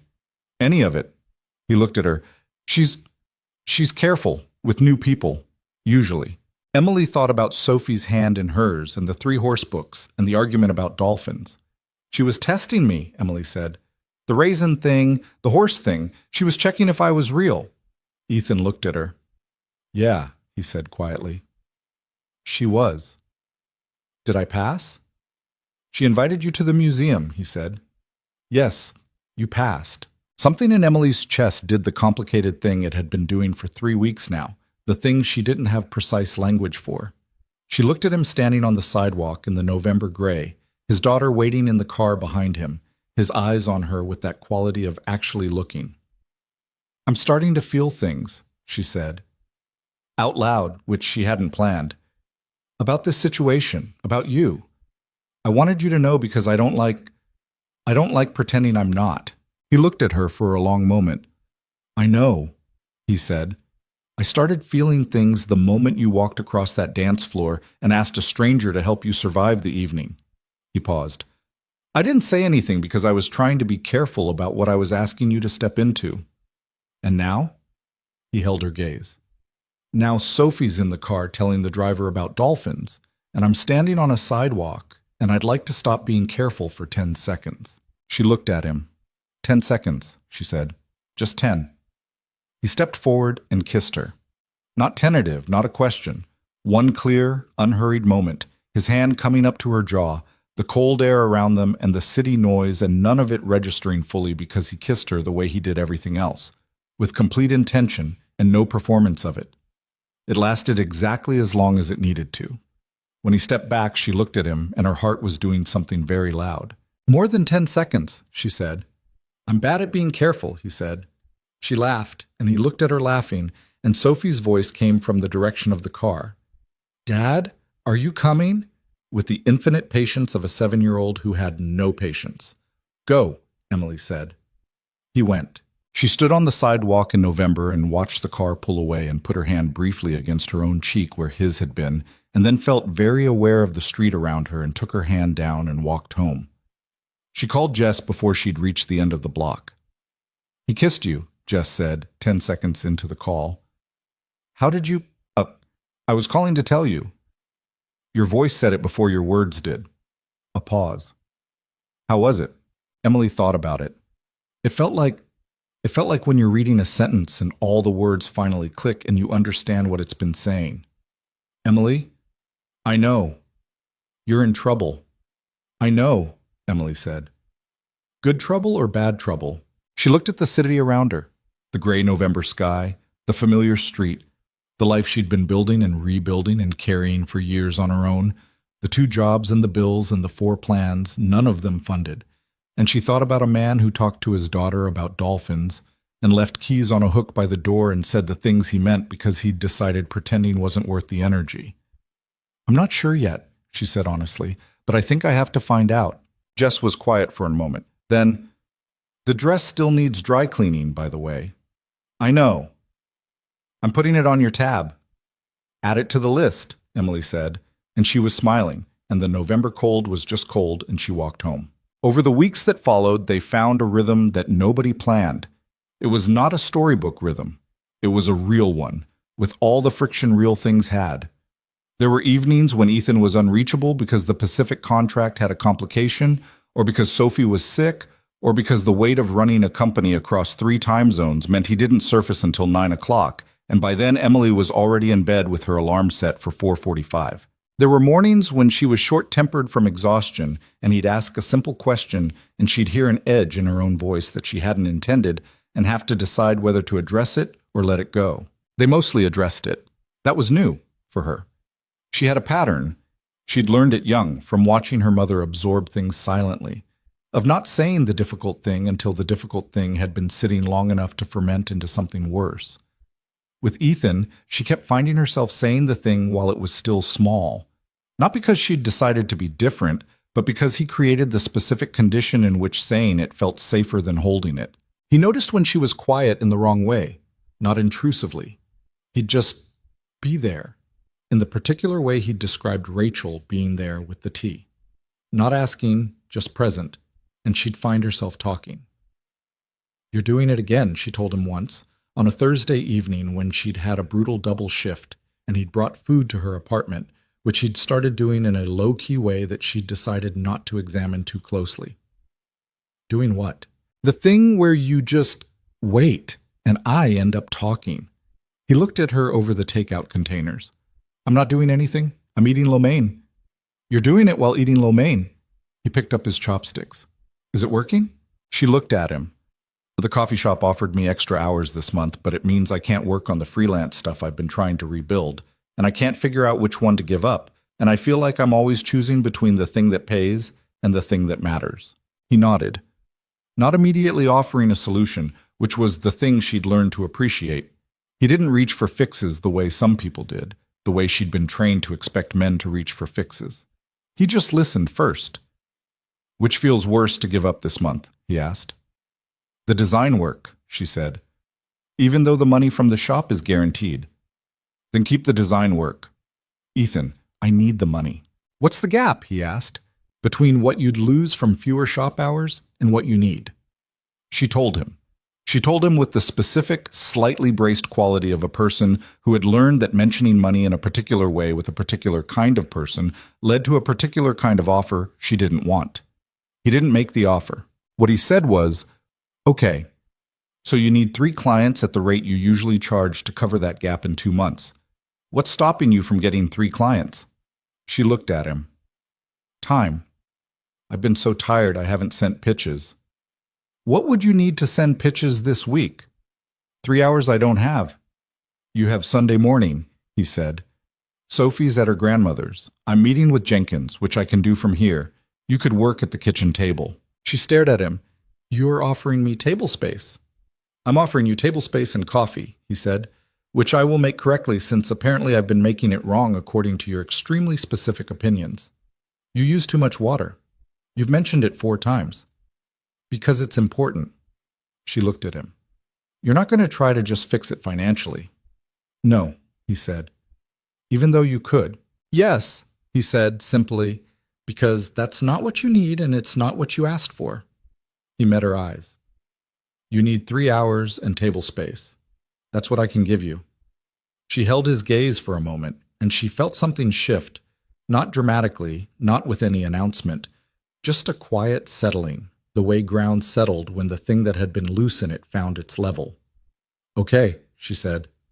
"Okay," he said, and picked up his lo mein. She came on Sunday. She sat at his kitchen table with her laptop and her coffee, made correctly after a second attempt and a brief negotiation about the ratio, and she sent 5 pitches in 3 hours while Ethan sat across the room on a conference call with Jenkins and spoke in the flat, decisive vocabulary of someone who handled large numbers without drama. Sophie was at her grandmother's. The apartment was quiet. The lake was gray through the windows, a December gray low sky, and the kind of light that made everything look considered. 2 of the 5 pitches responded within the week. She didn't tell Ethan it had worked immediately. She waited a day, let it be real, and then she texted him. 2 clients. The raisin stance is paying off. Tell Sophie she's good luck. He responded, she'll be insufferable about this. I want you to know that's your fault. She was at Holbrook's when she got that message, standing by the server station between courses, and she smiled at her phone with the involuntary smile that she was increasingly giving up trying to suppress. And the other server, a college student named Max, who had been watching the situation develop from a distance for several weeks, said, "That's him, isn't it?" And she said, "Mind the table, Max." And he said, "Yeah, that's him." And she was still smiling when she went back out. December moved. She was at his apartment more than she'd planned, and he was at hers more than she'd expected, anyone that clean-lined and used to space would tolerate. He sat on her couch, which was slightly too small, and ate the pasta she made, which was not as good as Mirandi's, and he never once made her feel the difference between their lives as a verdict. She kept waiting for it. That was the honest thing. She kept waiting for the moment it would surface, the unconscious condescension, the small adjustment of expectations, the implication that she was being accommodated rather than chosen. She'd seen enough of how people with money thought about people without it to know it didn't always announce itself. Sometimes it was just a tone, a pause, the way someone held a door. It didn't come. What came instead were evenings like the Thursday, with the lo mein, and the Sunday with the table space, and a dozen small moments where Ethan Calloway demonstrated, without ceremony, that he saw her, not the circumstances around her, not the gap between their bank accounts, not the borrowed dress or the too small shoes, but her specifically, Emily Carter, the person who understood the gap between what things presented and what they actually were. She understood the irony of being seen that clearly by someone she'd spent weeks trying to categorize.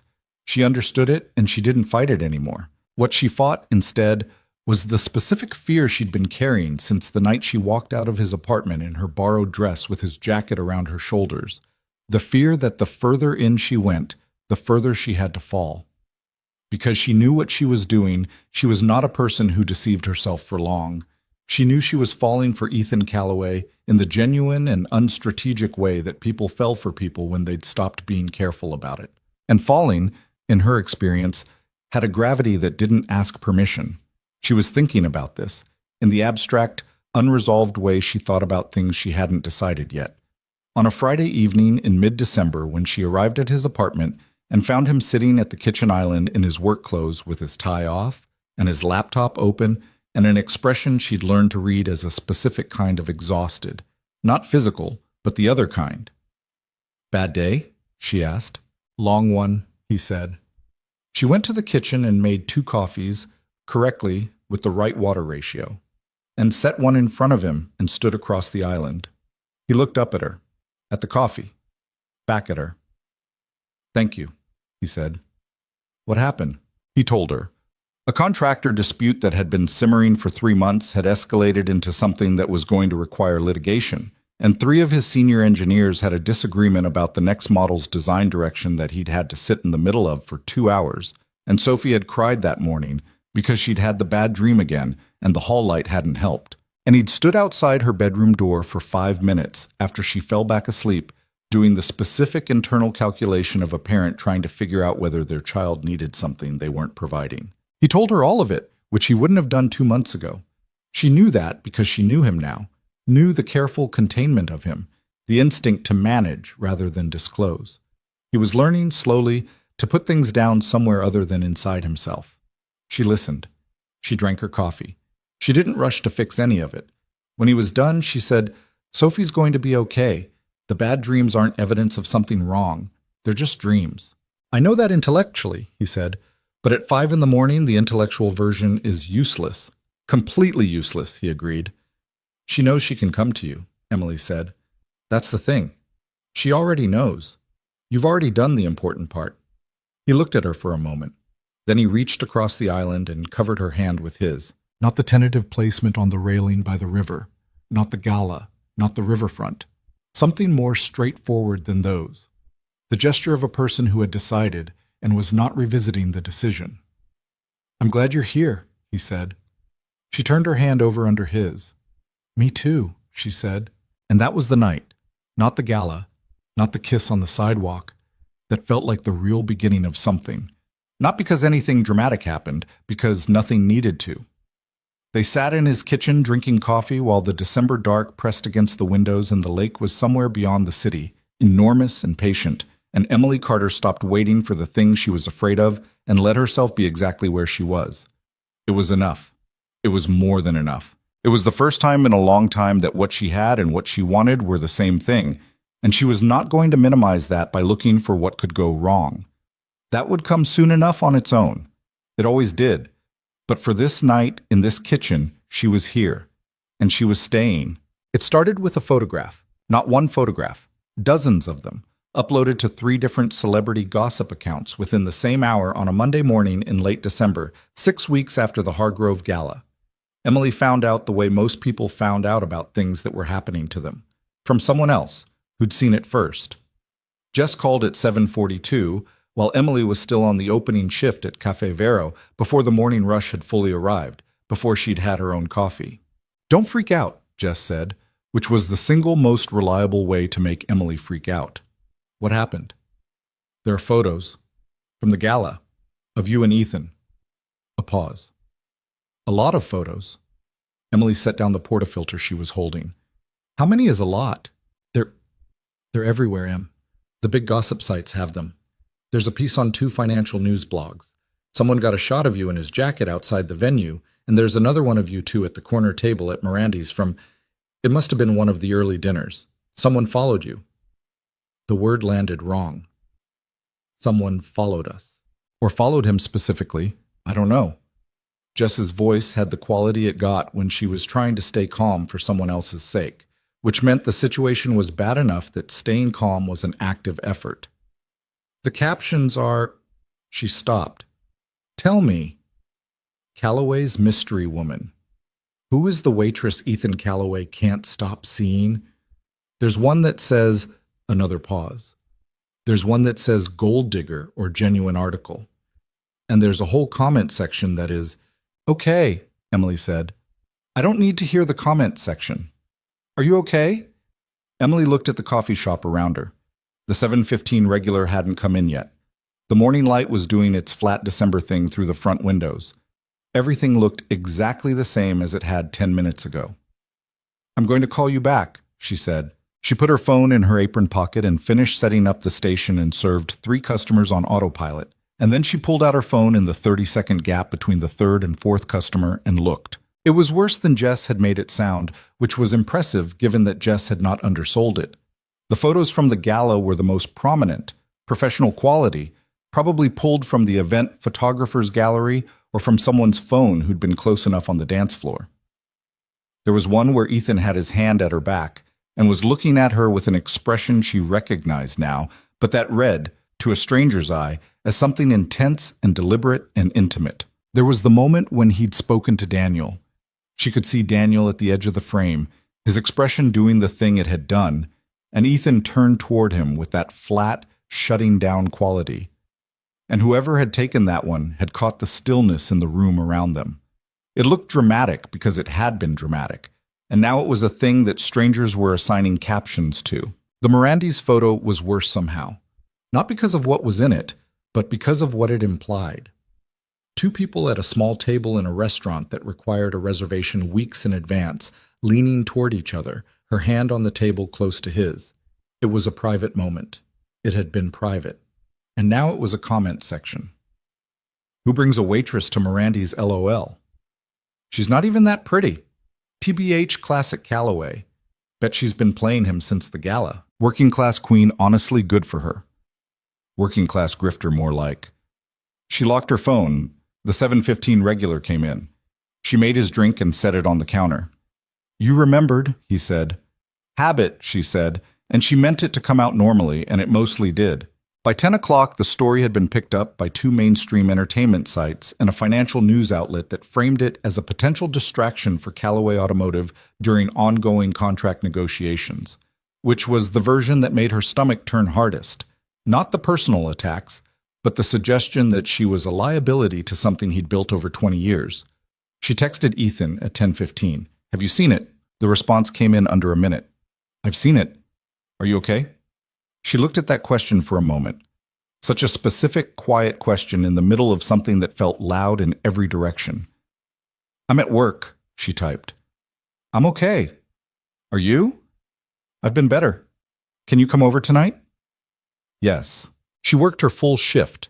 She did not look at her phone again until she was outside, because she was at work, and customers deserved a person who was present, and she was not going to let this take that from her. She made drinks, and ran the register, and restocked the pastry case, and wiped the counter, and did all the small specific tasks that made up a shift, and she was good at them, and she held on to that.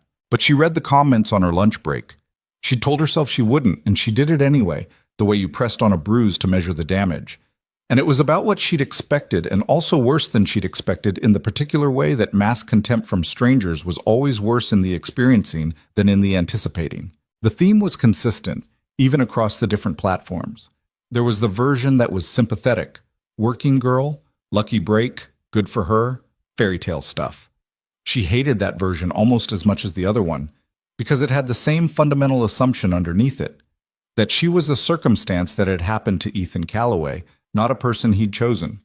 The other version, the gold digger framing, the grifter narrative, the comments about her appearance and her income and her motives, those were uglier and more direct and hurt in a cleaner way.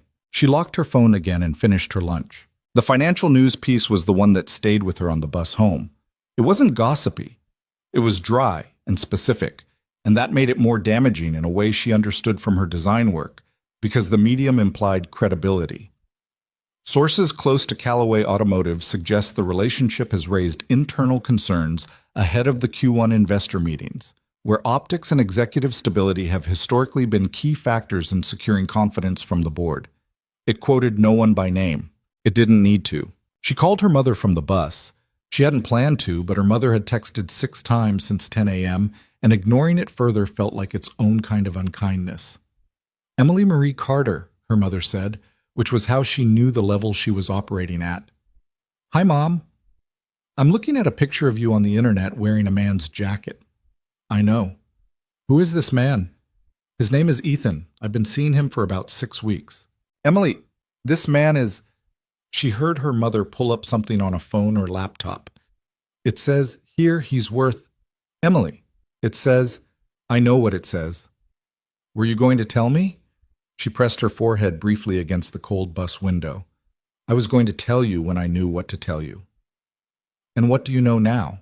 She thought about the kitchen island, the low main, the table space on Sunday mornings, the way he'd said, "I told you I'd rather just say the thing," and then proceeded to say it every time, even when it cost him something. "I know he's a good person," she said. "I know he has a daughter I really like. I know the rest of it is—" She gestured at nothing, at the bus, at the city moving past the window. "Complicated." Her mother was quiet for a moment. "Are they being mean to you? Online?" "Some of them. Don't read it." "I know." "Emily, do not read it." "Mom, I'm serious.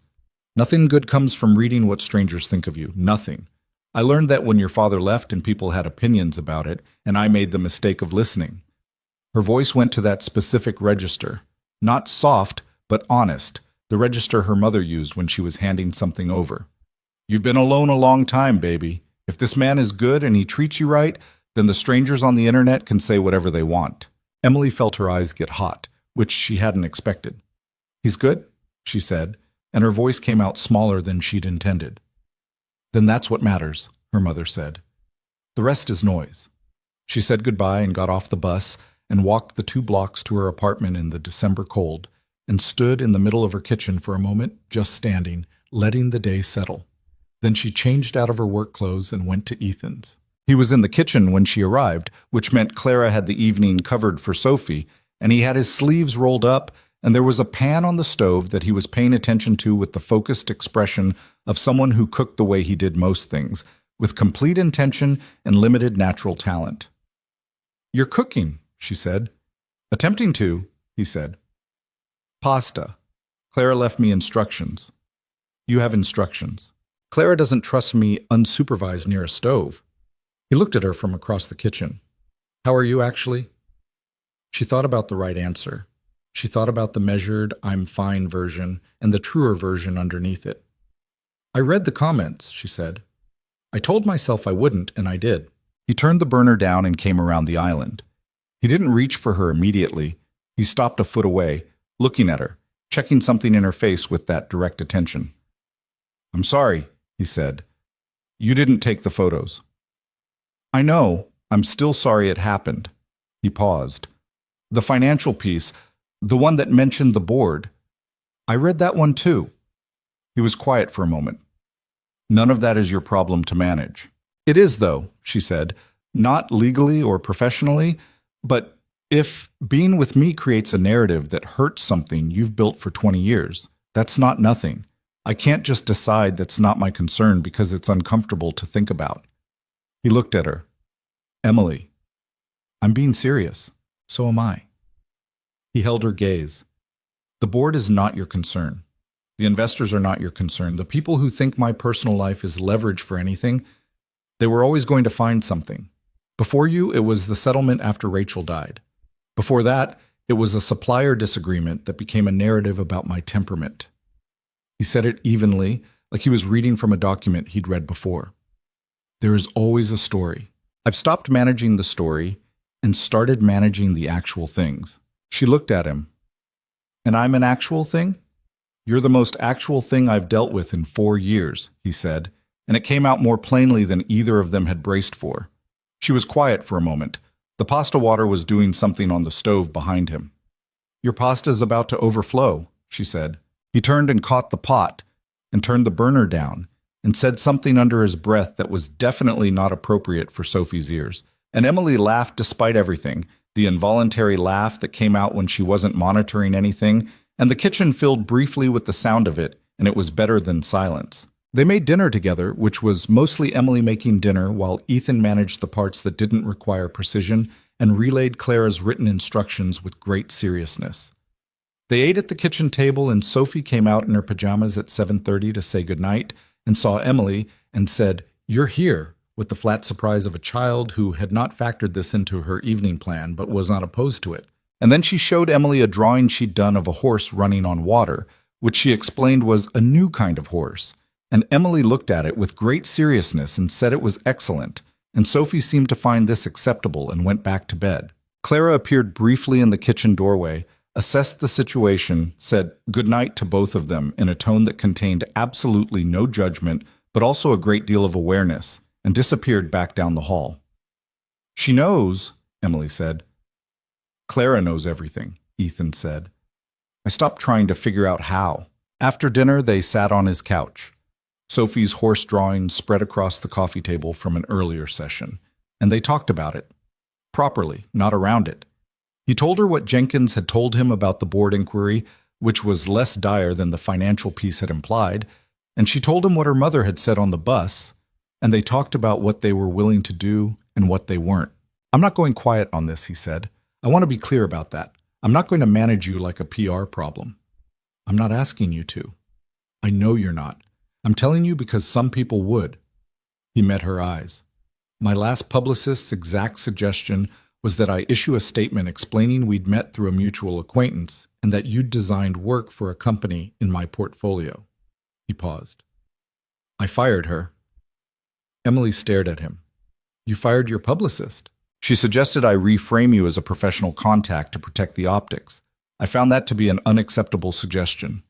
"Ethan, I don't want you firing people because of me." "She'd been making suggestions like that for 2 years," he said. "It wasn't just you. It was a pattern." He said it with the calm of someone who'd made the decision and moved past it. "I'll hire someone who understands that managing my image doesn't include revising what I'm actually doing." She looked at him. You don't do the strategic thing." "I told you," he said. "I'm very bad at it. It's going to keep causing you problems." "Probably," he agreed. "I've made peace with it. She looked at the horse drawings on the coffee table and thought about the version of events she'd been bracing for. The apology, the gentle walking back, the language of course you matter, but that she'd learned to listen for in men who wanted to want the right thing without paying the cost of it. She'd been preparing for it since she'd read the comments on her lunch break. She'd been building the wall against it on the bus ride over.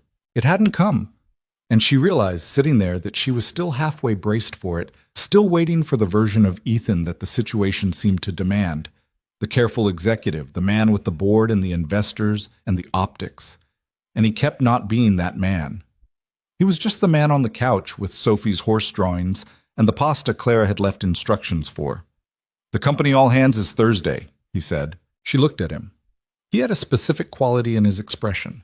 The one she'd learned meant he'd decided something and was about to report it. "Okay," she said carefully. "The board wants a statement from me about—" He gestured at the general situation. "Personal conduct, the standard language, appropriate professional judgment, etc. Are you going to give them one?" "I'm going to say something," he said. "Whether it matches what they had in mind is a different question." She looked at him for a long moment. "What are you planning?" "I'm planning to tell the truth," he said, "which is that there is a person in my life who is not a narrative and not a liability and not a PR situation, and anyone in that room who treats her like one of those things answers to me." The room was quiet. The December wind was doing something to the windows, that specific Chicago pressure of a lake wind pushing against glass. "You don't have to do that," she said. "I know. It's going to make the news piece look mild. I know that too. Ethan." She turned on the couch to look at him properly. "I don't need you to fight for me publicly. I don't need you to make a statement. I'm not asking for that." "I know you're not," he said. "But there are about 400 employees in that room, and they've been reading the same pieces you read today. And some of them are going to come into that meeting thinking—" He stopped. "Thinking what you were afraid of, that you're a situation I need to manage, and I'm not willing to let that be the story they walk out with." She looked at him. She thought about the comment sections and the financial piece and the word gold digger in a headline attached to her name, and she thought about how little she'd been able to do about any of it, except lock her phone and keep working. And she thought about this man sitting on a couch telling her he was going to walk into a room full of his employees and investors and say the true thing about her. "You're going to make everything more complicated," she said. "I'm very good at that too," he said. She felt something move in her chest. Not the tentative provisional thing it had been at the gala, not the careful watching thing it had been in the weeks since. Something more settled and more frightening.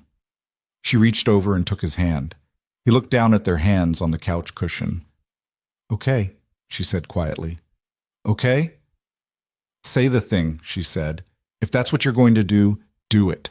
He was quiet for a moment. The city pressed against the windows. Sophie was asleep down the hall with the light on. "I need to tell you something else," he said. She waited. "The person I was at the gala, the one who'd been sitting alone for an hour because standing in a room of people felt harder than it should.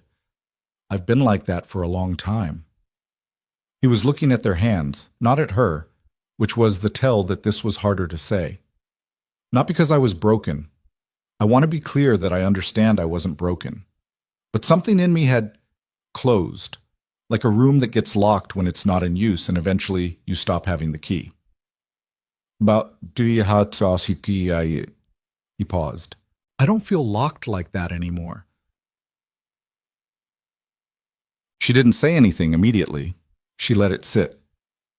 "When did it change?" she asked. He looked up at her.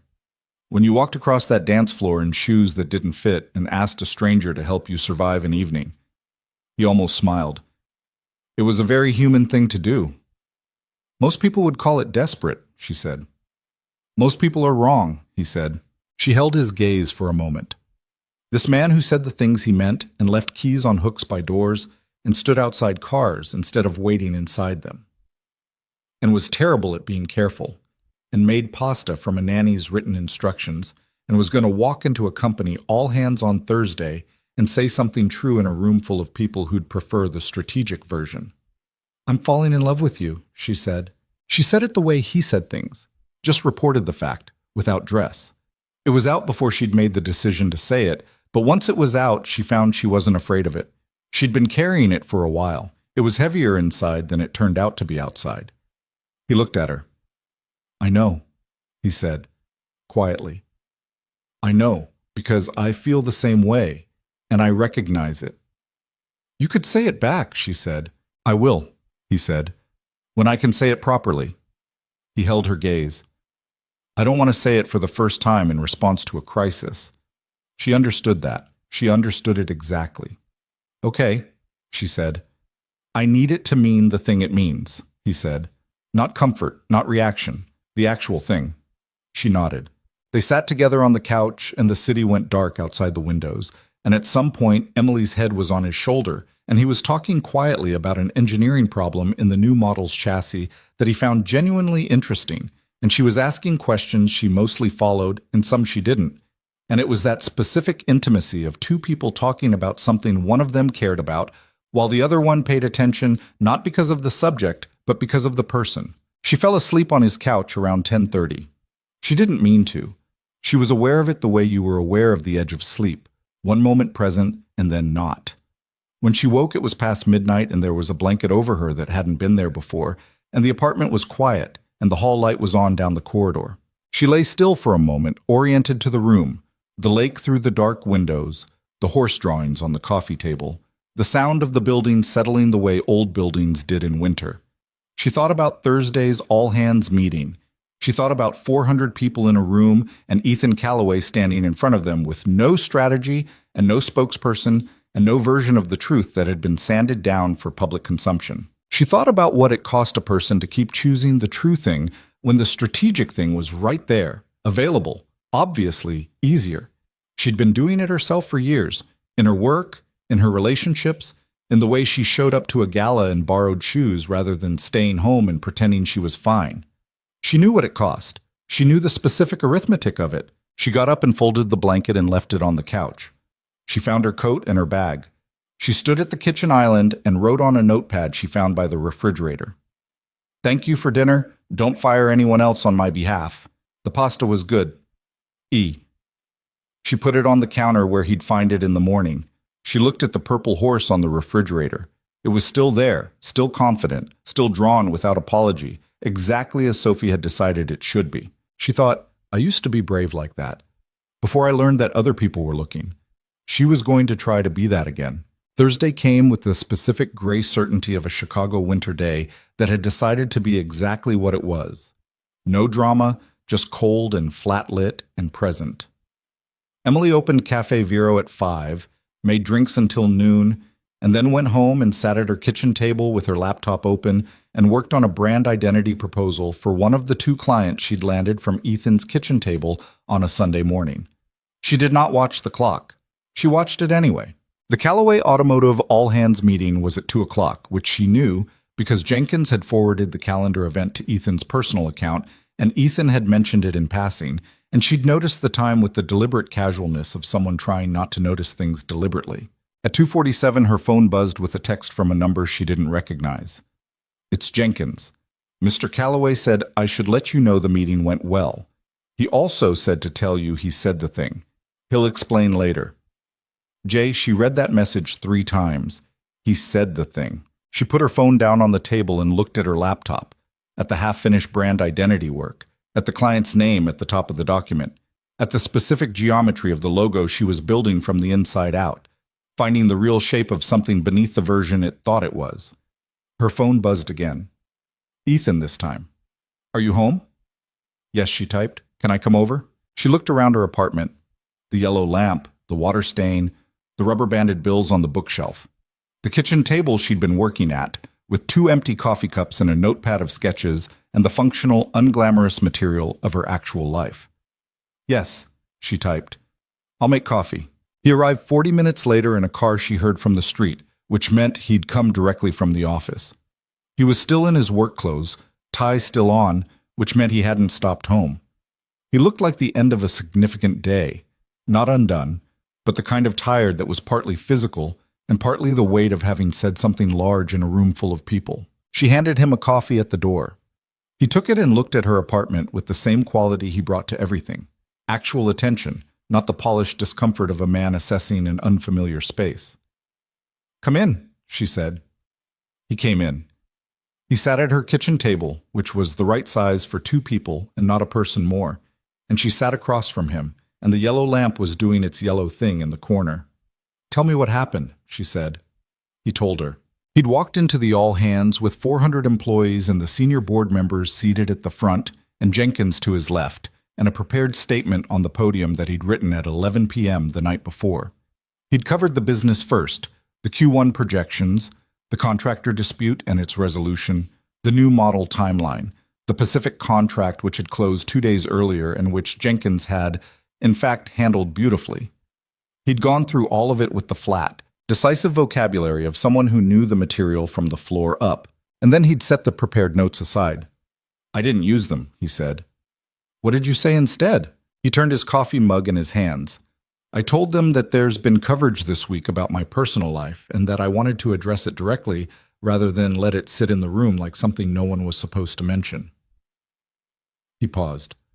"I told them that the woman in the photographs is someone I've been seeing for 6 weeks, and that she is not a liability, and that she is not a situation, and that she is not something I need to manage or explain or apologize for, and that anyone in this company who treats the coverage as something to be leveraged, internally or externally, would be finding that out from me directly."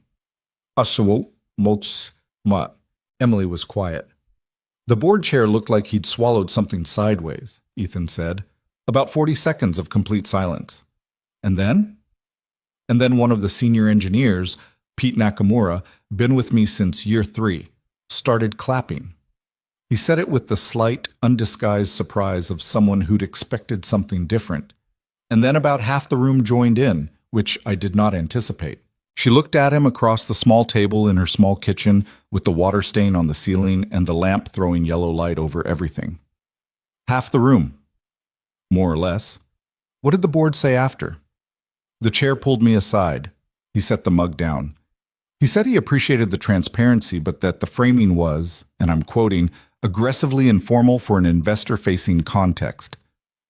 "What did you tell him?" Ethan looked at her with the expression she'd come to understand was what he looked like when he found something mildly, genuinely absurd.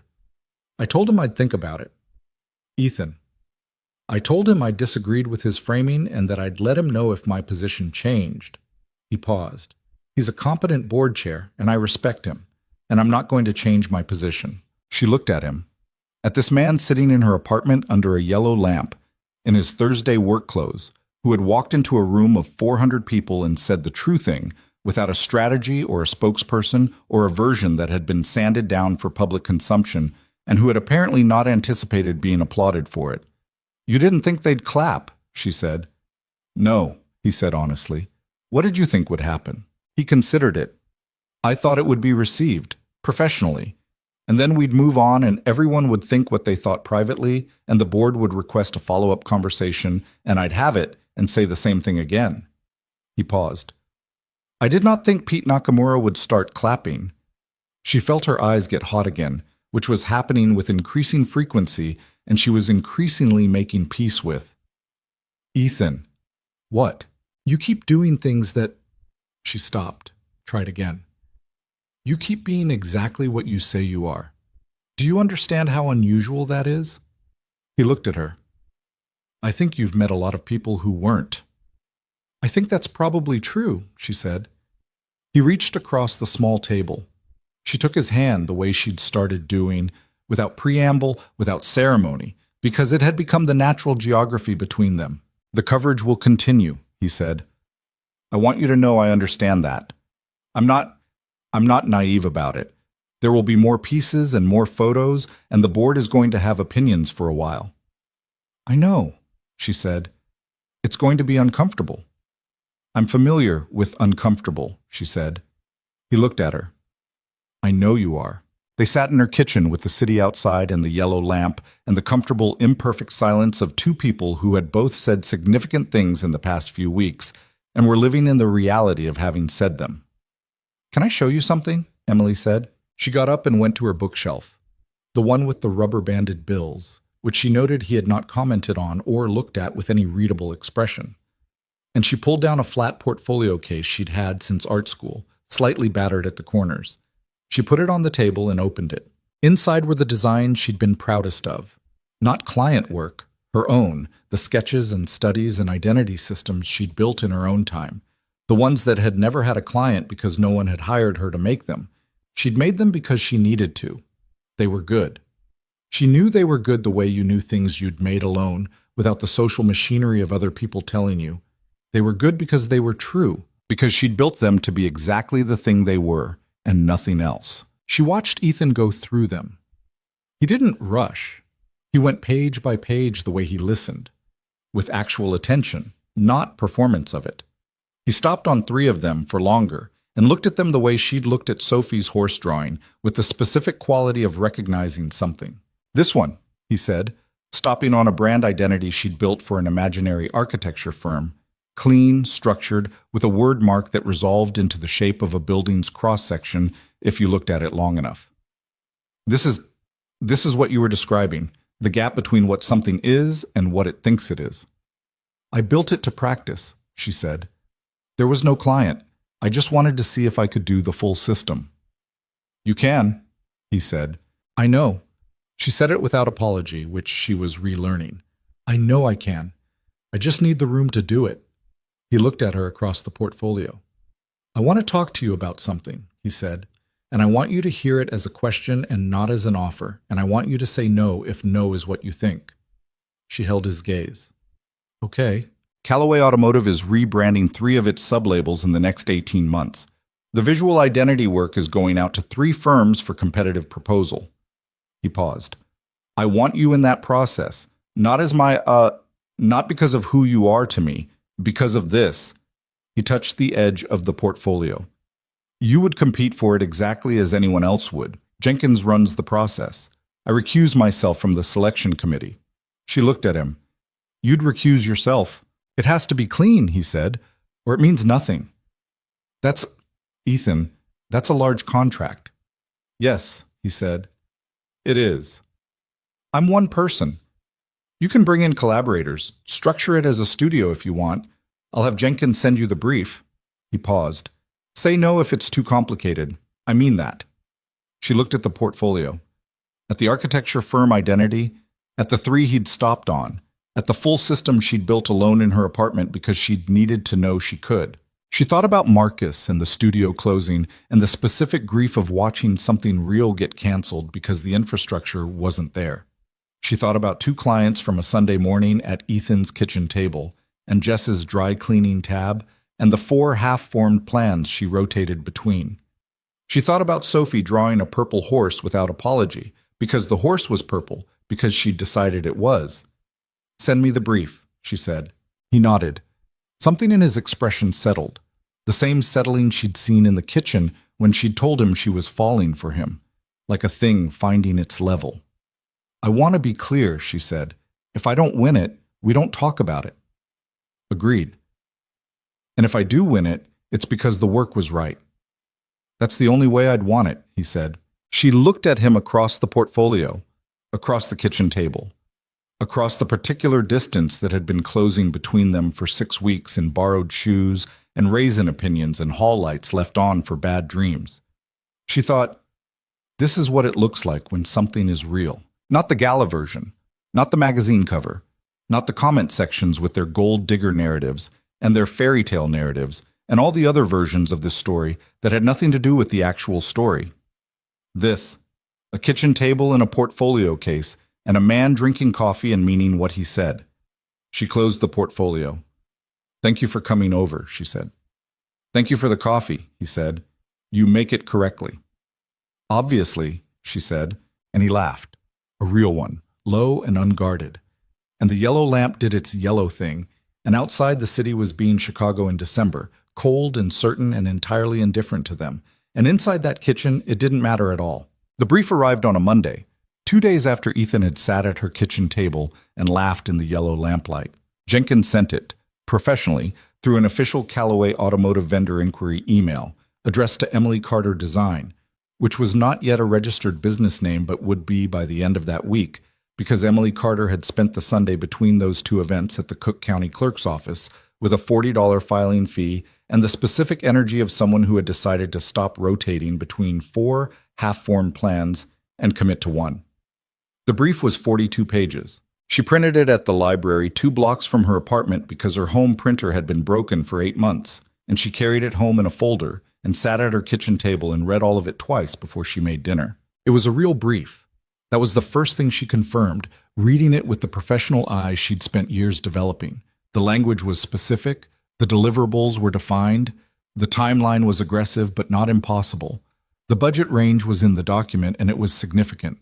Jenkins had not softened it. There were no invisible provisions for her benefit.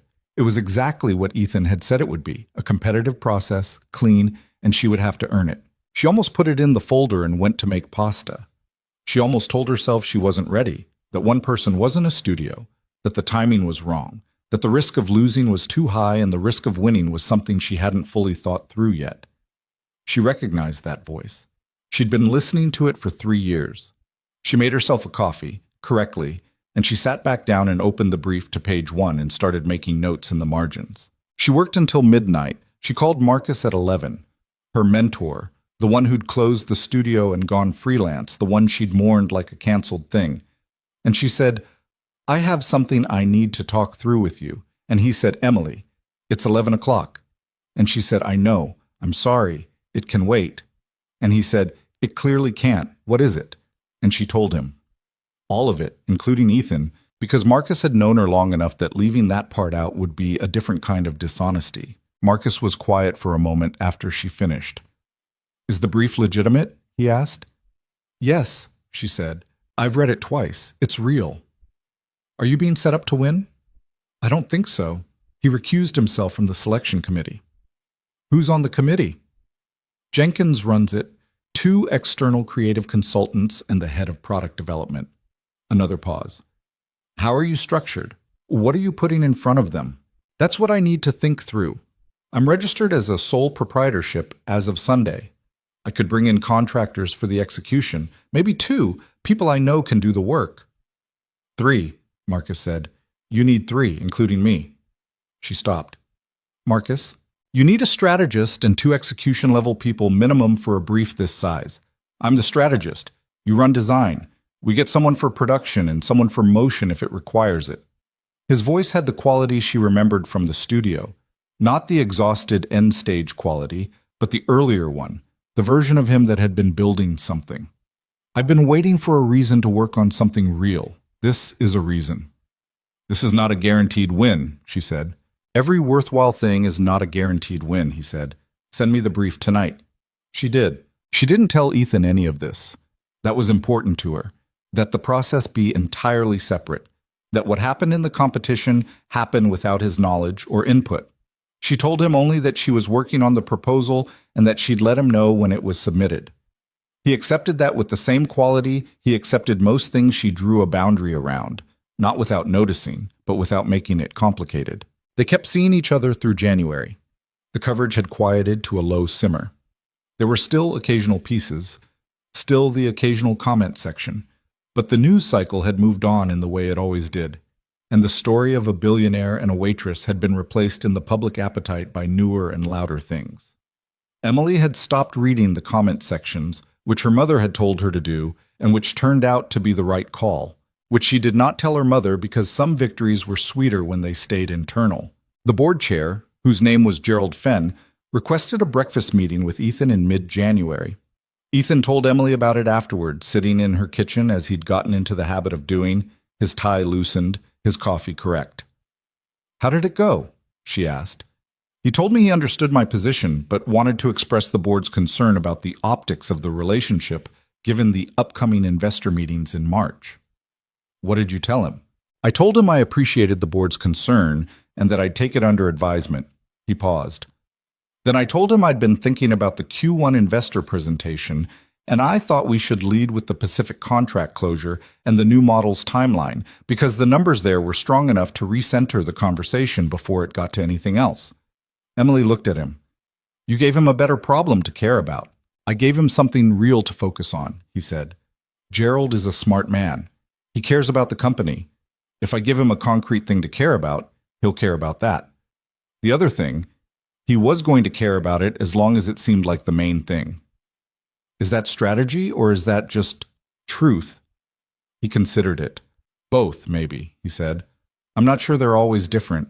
She thought about her design work, finding the real shape beneath the presented one, making the visual language match the true thing. She thought about the brief in the folder on her shelf, and Marcus on the phone at 11 o'clock, and the registered business name on a piece of paper in her filing drawer. She thought about how the best strategy she'd ever found was just being exactly what she was and letting that be enough. I think they're usually different, she said, but when they're not, it's the most powerful thing there is. He looked at her in the way he'd been looking at her more lately, with a quality she didn't have the exact language for, though she was getting closer to it. Like he was still learning the geography of her and finding it consistently more than he'd expected. In the first week of February, Emily, Marcus, and 2 collaborators, a production designer named Yuki, whom Emily had worked with at the old studio, and a motion designer named Derek, who Marcus had brought in from a project 2 years back, submitted the Callaway Automotive proposal. It was 96 pages. Emily had slept 4 hours on the Sunday before the Monday deadline, which was the cost of doing something real, and she paid it without complaint. And she sent it through the vendor portal at 7:53 a.m., and then went and opened Cafe Vero at 8 o'clock because she still had a shift and the work did not wait. The 7:15 regular came in. She set his drink on the counter before he reached her. He looked at it and then at her. "You look like you've been up all night," he said, which was the most he'd ever said to her. "I have," she said. He picked up his drink. "Worth it?" She thought about the 96 pages, the brand system she'd built from the inside out, the logo that resolved into something true if you looked long enough, the identity that matched the real thing and not the fantasy. "Ask me in 3 weeks," she said. He nodded and left, and she wiped the counter and made the next drink and kept moving. She told Ethan the proposal was in. He texted back, "I know, Jenkins confirmed receipt. I won't hear anything about it until the committee decides." A pause, then, "I'm proud of you. That's separate from the rest of it." She read that twice. She typed back, "Thank you." Then, "That means something." His response, "I know it does. That's why I said it." 3 weeks was actually 3 weeks and 2 days, which was how long it took the selection committee to review all 4 competing proposals and reach a decision. Emily knew there were 4 because that information was in the brief. She did not know who the other 3 firms were. She did not ask. Marcus asked because Marcus had been in the industry long enough to have contacts everywhere, and he came back with the information that 2 of the other 3 firms were established Chicago studios with significant portfolios, and one was a New York shop with international clients. And Emily listened to that and then said, "Okay," and went back to working on a separate branding project for one of her 2 existing clients, because the waiting was the part she had the least control over, and she'd learned the hard way that filling uncontrollable spaces with anxiety was a reliable way to make the anxiety worse, but no improvement on the outcome. Jenkins called on a Wednesday morning at 9:41, while Emily was on her break at Cafe Vero. "Ms. Carter," he said, "this is David Jenkins from Callaway Automotive. I'm calling on behalf of the Creative Selection Committee." She stepped outside into the February cold, the kind that was beyond temperature into something almost physical. "Yes," she said. "The committee has completed its review of all submitted proposals," he said. He had a good phone voice, formal but not cold, the voice of someone who understood that what he said mattered to the person on the other end. It was a competitive field. The committee felt strongly about 2 of the proposals in particular. She said nothing. She watched the street. "Ms. Carter, the committee has selected your proposal. Emily Carter Design will be awarded the Callaway sub-label rebranding contract, pending contract execution." He paused. "Congratulations." She held the phone against her ear in the February cold outside the coffee shop where she'd been making other people's drinks since before dawn. In the city she'd arrived in at 24 with $400 and a fierce, slightly delusional certainty, and she felt something move through her that she didn't immediately have a name for. Not euphoria. That wasn't the right word. Something quieter and heavier and more real than euphoria. The sensation of a thing clicking into place that had been slightly off its axis for a long time. "Thank you," she said. "Please tell the committee, thank you." "I will," Jenkins said. My office will send the contract documents today. Welcome to the project. She hung up and stood on the sidewalk for another minute. Then she called Marcus. He answered on the second ring and she said, "We got it." And he said nothing for 3 full seconds, and then he said, "Emily," in the voice she remembered from the studio when something had gone exactly right. The voice that was 2 parts professional satisfaction and 1 part something more personal that he'd never quite admitted to. "We got it," she said again, because it felt like it needed to be said twice. "Yes, we did," he said. "Yes, we absolutely did." She went back inside and finished her shift. She made drinks and ran the register and cleaned the steam wand and did all the small, specific tasks that made up the hours between 9:41 and 3 o'clock, and she held the news in her chest like something warm she wasn't ready to put down yet. She didn't call Ethan. She waited until she was home, until she'd showered and changed and made herself dinner. Real dinner, not just pasta. She'd bought groceries on the way home with the specific intention of celebrating quietly and privately before the rest of it began. And she sat at her kitchen table and she called him. "Hi," he said. "I got the contract," she said. A silence, long enough that she knew he was feeling something and taking a moment with it. "The committee decided," he said. "Jenkins called this morning." "Emily." His voice had something in it she'd heard before and kept finding she wasn't tired of. "That's yours. You understand that? That's entirely yours." "I know," she said. "That's why I waited to tell you. Because you needed it to be real first." "Yes," she said, "because I needed to feel it as mine before I said it out loud to you." He understood that. She knew he'd understand it, which was one of the things she knew about him now. The long list of specific things that she'd accumulated over 4 months of being with a person who was genuinely trying to be honest about who he was. "Can I take you to dinner?" he said. "Somewhere that's not a gala." "Mirandy's?" she said. "Unless you'd like somewhere different." "No," she said. "Mirandy's is right. It's where we had our first real dinner. It should be where we celebrate the first real thing." He was quiet for a moment. "You think of that as the first real dinner, don't you?" "Yes," he said. "I just didn't know you did." They went to Mirandy's on Saturday, and the owner came to the table again and shook Ethan's hand, and this time he shook Emily's too, which she suspected was because Ethan had said something when he made the reservation, but she decided not to interrogate it. She ordered the duck again. He ordered the lamb again. They shared the potatoes, and this time let them cool enough before trying them. The dinner was different from the first one. Not better, exactly. The first one had been extraordinary in the specific way that first things were, with all the electricity of not knowing yet where anything was going. This one was quieter and more comfortable and more frightening in a way she couldn't have explained but felt clearly. The fear that came not from uncertainty, but from having something real enough to lose.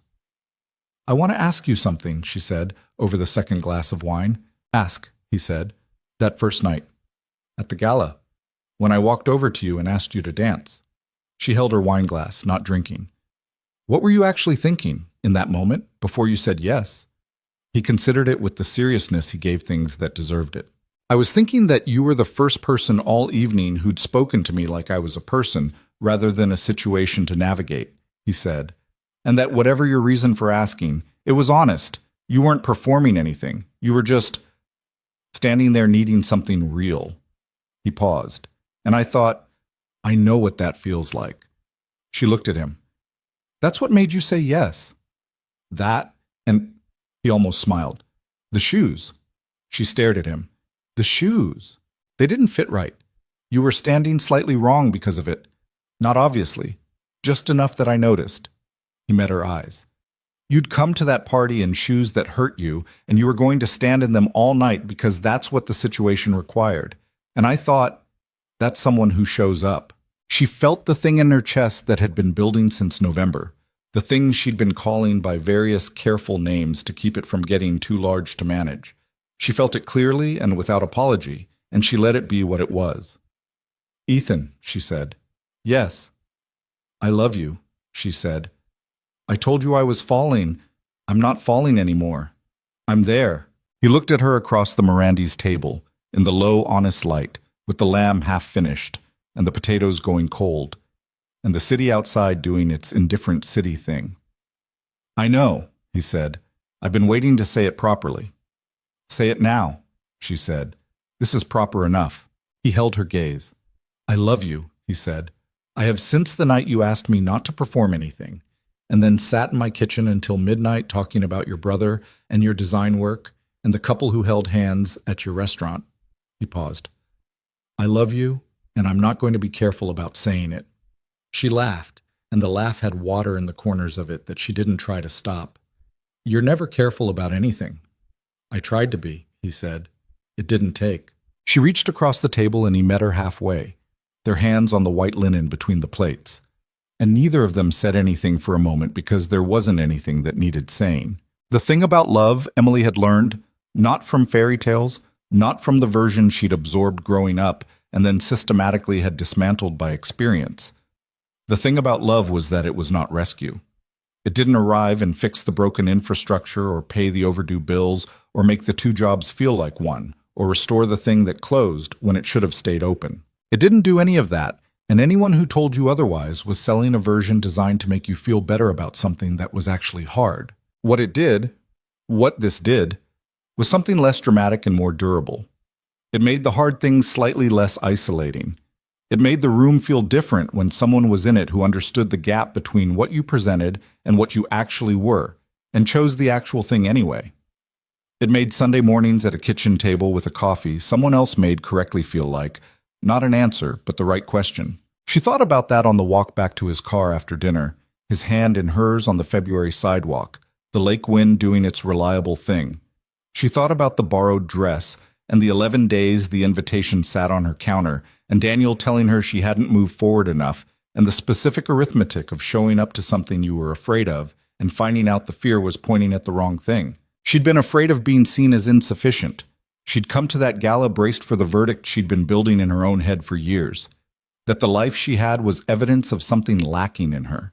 That the two jobs and the bills and the studio that closed were a story about her limitations rather than just the circumstances of a particular chapter. What Ethan had seen, standing alone at the edge of that dance floor, was someone who showed up in shoes that hurt because the situation required it. That was a different verdict entirely. And the thing about being seen accurately, not generously, not through a romantic filter that softened the edges, but accurately with the actual facts, was that it changed something, not in the circumstances. The bills were still rubber-banded on the bookshelf. The water stain was still on the ceiling. But she'd stopped looking at those things as verdicts. Spring came to Chicago the way it always did. Reluctantly, in stages, the lake refusing to warm up even after the air had committed to it. March arrived, and the investor meetings Ethan had redirected Gerald Fenn's attention toward happened and went well by every measurable standard, which Emily knew because Jenkins sent a brief note to the project channel they'd set up for the rebranding work that said, Q1 meetings concluded successfully, full team ahead, and because Ethan came to dinner that night looking like a man who had put down something heavy, the rebranding work was consuming and real. Emily had structured it the way she'd wanted for years. Marcus as strategic lead, Yuki on production, Derek on motion, herself running design and creative direction, and the client relationship, which in this case meant regular meetings with the head of product development, a precise and quietly funny woman named Adieze who had strong opinions about the company's visual identity and was not shy about expressing them. She reminds me of someone, Ethan said, when Emily described the third meeting. Who? He looked at her. Stop it, she said, but she was smiling. The work was good. She knew it the way she'd known the portfolio pieces she'd shown him in her apartment, from the inside without needing external confirmation, though the external confirmation came too, in the form of Adieze's feedback in the second month. The committee has reviewed the preliminary identity system, and we're genuinely excited. This feels like us. That phrase, this feels like us, was the thing Emily kept. That was the job done right. Not impressive, not clever, not award eligible, just us. The real shape of the thing. She framed it in the way she framed things that mattered, not literally, but in the part of her memory where she kept the things she wanted to stay certain of. April. The lake finally warmed enough that walking along it didn't require full winter gear, just the medium coat, the one at the back of the closet. Emily and Ethan had a rhythm now that had moved beyond the tentative architecture of early months into something with actual structure. Dinners, weekends, the specific geography of two lives that had adjusted to each other without either of them being subsumed. She kept her apartment. That was important. She'd thought about it and decided it wasn't about cost or practicality. It was about the thing her apartment represented, the proof that she'd built something herself, even when it was imperfect and had water stains and yellow lamplight and too small space. It was hers, and she'd maintained it alone, and that fact was something she needed to keep having access to. Ethan understood this without her having to explain all of it. She gave him the outline, and he filled in the rest the way he filled in most things, with attention, without making it his problem to solve. What she did was spend more time at his place. There was a rhythm to that, too. She'd arrive and Sophie would materialize from somewhere and show her whatever current thing was consuming her creative life. The horse phase had given way to a deep sea phase, and then briefly to a volcano phase, and by April had settled into a complicated hybrid that Sophie called horse scientists, which were horses who were also scientists, and Emily engaged with this with the complete seriousness it deserved. A horse scientist would specialize in oceanography, Emily said one Saturday morning, sitting on the kitchen floor with Sophie and a large piece of paper they were drawing on together. Sophie considered this. Or chemistry, she said. What kind of chemistry? The kind that makes things glow. Sophie drew a horse in a lab coat with tremendous speed and confidence. Do you know how to make things glow? I know how to make logos glow, Emily said. It's a different skill, but it has some overlap. Sophie appeared to find this acceptable. She drew a flask next to the horse. Ethan was at the kitchen table on his laptop, doing the thing where he worked and monitored the conversation simultaneously, the parental superpower of parallel processing. He caught Emily's eye when she glanced over and looked away quickly, in the way she'd come to understand meant he was managing an expression he didn't want her to see him having. She turned back to Sophie and drew a microscope. The lake house came later. In May, when the weather had finally made a firm commitment to being spring, Ethan mentioned he had a property an hour north of the city on the lake. Not the penthouse lake view, but actual lake, actual shore. The kind of house that had been in his family since before the company, and that he'd been to maybe 3 times since Rachel died because it had felt like a place that required more than him alone. Come up for a weekend, he said. Bring nothing that needs to be done. She laughed at that. Everything needs to be done. Bring it anyway, he said. Just don't open it. She brought her laptop, which she didn't open. She brought the medium coat she didn't need because May at a lake house turned out to be warmer than May in the city. She brought the quiet she'd been getting better at, allowing herself. The house was smaller than she'd expected from a man with a penthouse. A real house. With a porch that needed paint in one corner and rooms that smelled like the particular combination of wood and lake air and time that certain old houses had. It had bookshelves with actual books that had been read, not arranged for display, and a kitchen that was smaller than the penthouses and somehow more comfortable. And through the back windows, the lake was different from 14 floors up. Closer, more present, moving in a way that was visible rather than implied. Sophie had been to the house before. She went through it with the confident familiarity of someone returning to a known territory, pointing out things that mattered to her. The window with the best bird view, the loose board on the back porch she'd been telling her dad to fix for a year, the tree she'd climbed that one time that had been a whole thing. You're not supposed to climb it? Emily asked. I'm supposed to tell him before I climb it, Sophie said, which I did, after. Emily looked at her. That's creative compliance. Sophie appeared to find this a useful phrase. Yes, she said. Creative compliance. She filed it. That first evening at the house, Ethan made dinner.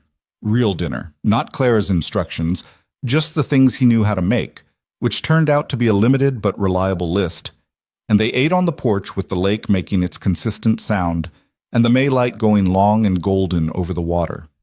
Sophie ate and talked and went inside to read at 7:30 with the independence of a child who'd learned early to give adults the space they didn't know how to ask for. After Sophie was in bed, Emily and Ethan sat on the porch in the May dark.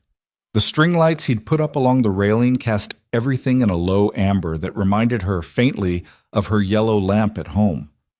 The lake was very close. You could hear it breathing. She thought about the question she'd been sitting with for weeks. She thought about the specific architecture of what they'd built over 6 months. Not the love, which was its own category, and she was certain of it, but the structure around it. The two lives that had learned to hold each other without one collapsing into the other.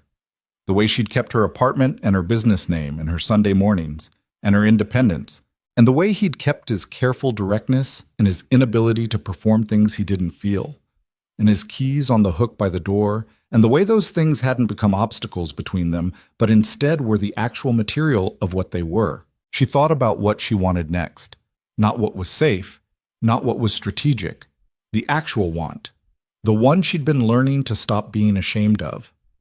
"Can I ask you something?" she said. He was sitting beside her with his drink, looking at the lake. "Yes." "What does this look like?" she said. "To you, going forward, what are you hoping it looks like?" He was quiet for a moment. Not the considering an answer quiet, but the deeper one. The one she'd learned was him locating something he already knew but needed to find the right surface for. "I want you here," he said. "Not just the lake house. I mean," he paused, "I want you in the daily version of things. I want Sophie to know you're a constant, not a variable. I want you to work on the things you're supposed to be working on, and I want to be the person in the kitchen while you do it." He turned to look at her. "I know that's complicated. I know your apartment is yours and the independence of it matters, and I'm not trying to collapse that." "But," she said, "but I'm tired of it being provisional," he said. "I'm tired of the version where we haven't decided yet." She looked at him, at the lake, at the string lights casting amber over the porch where they were sitting, the porch that needed paint in one corner, the house that smelled like wood and time. "I'm not tired of deciding things," she said slowly. "I think the deciding is part of what I need it to be. Not one big decision that covers everything, but the ongoing version, where we keep choosing it." He held her gaze. "I can do that," he said. "I know you can," she said. "You've been doing it since the gala. Every time it would have been easier to let it be ambiguous, you said the thing. I told you I was bad at being careful." "You're very bad at it," she agreed. "It's one of my favorite things about you." He set down his drink and reached over and pulled her toward him. Not dramatically, just the quiet claiming gesture of someone who'd made a decision and was acting on it. And she went, because this was the thing she'd arrived at over 6 months of being seen accurately. She was allowed to go toward the things she wanted without bracing for the cost of wanting them. They sat together in the amber light on the porch that needed paint, above the lake that was still making its consistent sound, and the night settled around them the way nights did at lake house properties in May, with all the unhurried patience of something that had been there long before them and would be there long after. "Tell me what you're afraid of," he said quietly. Not a demand, an invitation. She thought about it honestly. "I'm afraid of being the person who wanted something badly enough to talk herself into it," she said. "I've done that before. I wanted the relationship with Daniel to work, and I kept reinterpreting things until the reinterpreting became the relationship." She paused. "I don't do that with you. I've checked. Every version of what we are, I can account for without adjusting the facts to make it better than it is. It's just—" She stopped. "Just what?" he said. "It's just actually good," she said. "And that's the scariest version. Because the thing I spent years believing under everything was that good things required some kind of cost I wasn't paying, some fine print." He was quiet for a moment. "There is fine print," he said. "I have a complicated life. A company with 12,000 employees and a board that has opinions. A daughter who has strong feelings about marine biology and will grow up and probably terrify everyone she meets in the best possible way. I'm a person who was locked up for years and is still learning to leave the doors open." He held her gaze. "The fine print is real. I just don't think it's what you were afraid it was." "No," she said. "It's not." "What was it?" "I was afraid it was me," she said. "The fine print being me. The waitress with the bills and the too small shoes. I was afraid that the real version of your life would eventually make room for someone more appropriate." He looked at her with an expression that had no social gloss on it whatsoever, no management, just the thing underneath. "There is no more appropriate," he said. "You are the appropriate. You're the person who shows up in shoes that hurt because the situation requires it, and then asks a stranger to help her survive the evening, and then sits in his kitchen until midnight talking about raisins and her brother and the couple who holds hands at a restaurant." He paused. The woman who submits a 96-page proposal because she decided the work deserved it, not because she knew the outcome. The woman who kept her apartment because it was hers. He shook his head slightly. There's no version of my life that needs someone different from you. You're what the situation is. She sat with that. She looked at the lake. She thought about the 11 days the invitation had sat on her kitchen counter, and Jess's dry-cleaned black dress, and the shoes that were half a size too small, and walking across a dance floor toward a stranger because not going felt like letting fear win. She thought about Sophie's purple horse, drawn without apology, exactly as Sophie had decided it should be. She thought about keys on a hook by the door, and a hall light left on for bad dreams, and a man who stood outside a car instead of waiting inside it because he wanted to see her walk out. She thought about Marcus on the phone at 11 o'clock saying yes, we absolutely did, and the contract document on her kitchen table, and a Dieze's email that said, this feels like us, and the specific satisfaction of finding the real shape of something beneath the version it thought it was. She thought about all the versions of herself she'd brought to this. The one in the borrowed dress, the one at the kitchen table with the lo mein, the one at Mirandi's ordering the duck without apologizing for wanting it, the one who'd stood on a sidewalk in November after a first kiss and called her best friend and said, I think I have to find out. She'd found out. The finding out had been imperfect and frightening and occasionally humiliating and frequently more work than she'd anticipated, and the best thing she'd done since arriving in Chicago at 24 with $400 and a certainty she'd spent years trying to hold on to. Okay, she said. Okay, he said. I'm not afraid of the fine print, she said. I'm in. He didn't say anything. He took her hand, not tentatively, not as a question, with the full intention of someone who'd decided, and they sat together above the lake in the May dark while the string lights did their amber thing, and somewhere inside the house, Sophie was asleep with whatever light she'd needed, and the night was quiet in the specific way of places far enough from cities to remember what quiet actually was. There were still things unresolved.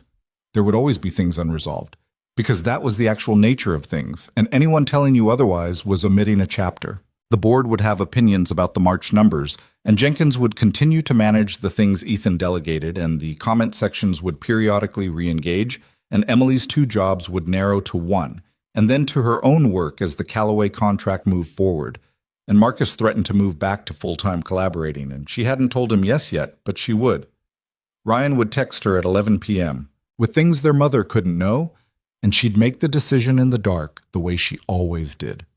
Sophie would climb trees and tell Ethan after and use the phrase creative compliance until it made its way permanently into her vocabulary, which Emily knew because Sophie had already used it twice. The keys would stay on the hook by the door. Emily had looked at them one evening when Ethan wasn't watching, those ordinary keys on an ordinary hook in a hallway that led to a life in which she was becoming a constant rather than a variable. And she'd thought about Rachel, not with sadness exactly, but with a kind of recognition. The woman who'd sat next to a man at dinner and known to bring tea. The woman with the private smile and the certain hand on his arm. The woman who'd made the quiet things possible and who wasn't here anymore, who would never be here anymore, and whose absence had shaped the man Emily loved into something that had taught itself to leave the doors open again. She'd looked at those keys and thought, I will not pretend you didn't happen. I will not take up space by diminishing the space you left. That wasn't something you said out loud. It was something you carried and honored by how you showed up, by being true to the person he'd learned to need, which meant being true to herself, which was the same thing, which was what she'd been trying to get back to since before the borrowed dress and the gala and all of it. The night at the lake house didn't end in a declaration or a proposal or any of the formal architecture of stories that were trying to announce their own significance. It ended the way the best things ended, simply, without drama, with the quiet satisfaction of two people who had told each other the true things and found them sufficient. The lake kept moving. The string lights stayed on until they went inside. Emily Carter, who had come to a charity gala 6 months ago in shoes that hurt to prove something to a man who wasn't worth proving anything to, fell asleep in a house that smelled like wood and lake air and time, with the sound of the water close enough to hear. And she woke up in the morning to Sophie standing in the doorway, asking if she knew anything about volcanic oceanography, which was apparently a new subspecialty in horse science. And Emily said she thought she could learn, And Sophie said, "Good," and left. And the May light came through the window onto the unfamiliar ceiling of a room that was becoming familiar, and downstairs Ethan was making coffee. Incorrectly, she could tell from the sound, the water running too long. And she smiled at the ceiling and didn't say anything about it yet. She would say something about it, but not yet. Some things you watched without interrupting. She'd learned that from him. She was learning it still. That was the thing about real love. Not the version that announced itself, not the version in the magazine profile, or the comment section, or the fairy tale shorthand that made it sound like a conclusion. Real love was ongoing, was daily, was two people in a kitchen with slightly wrong coffee and horse science questions, and the accumulated weight of everything they'd chosen not to perform, and everything they'd chosen to say instead. She got up. She went downstairs. She fixed the coffee.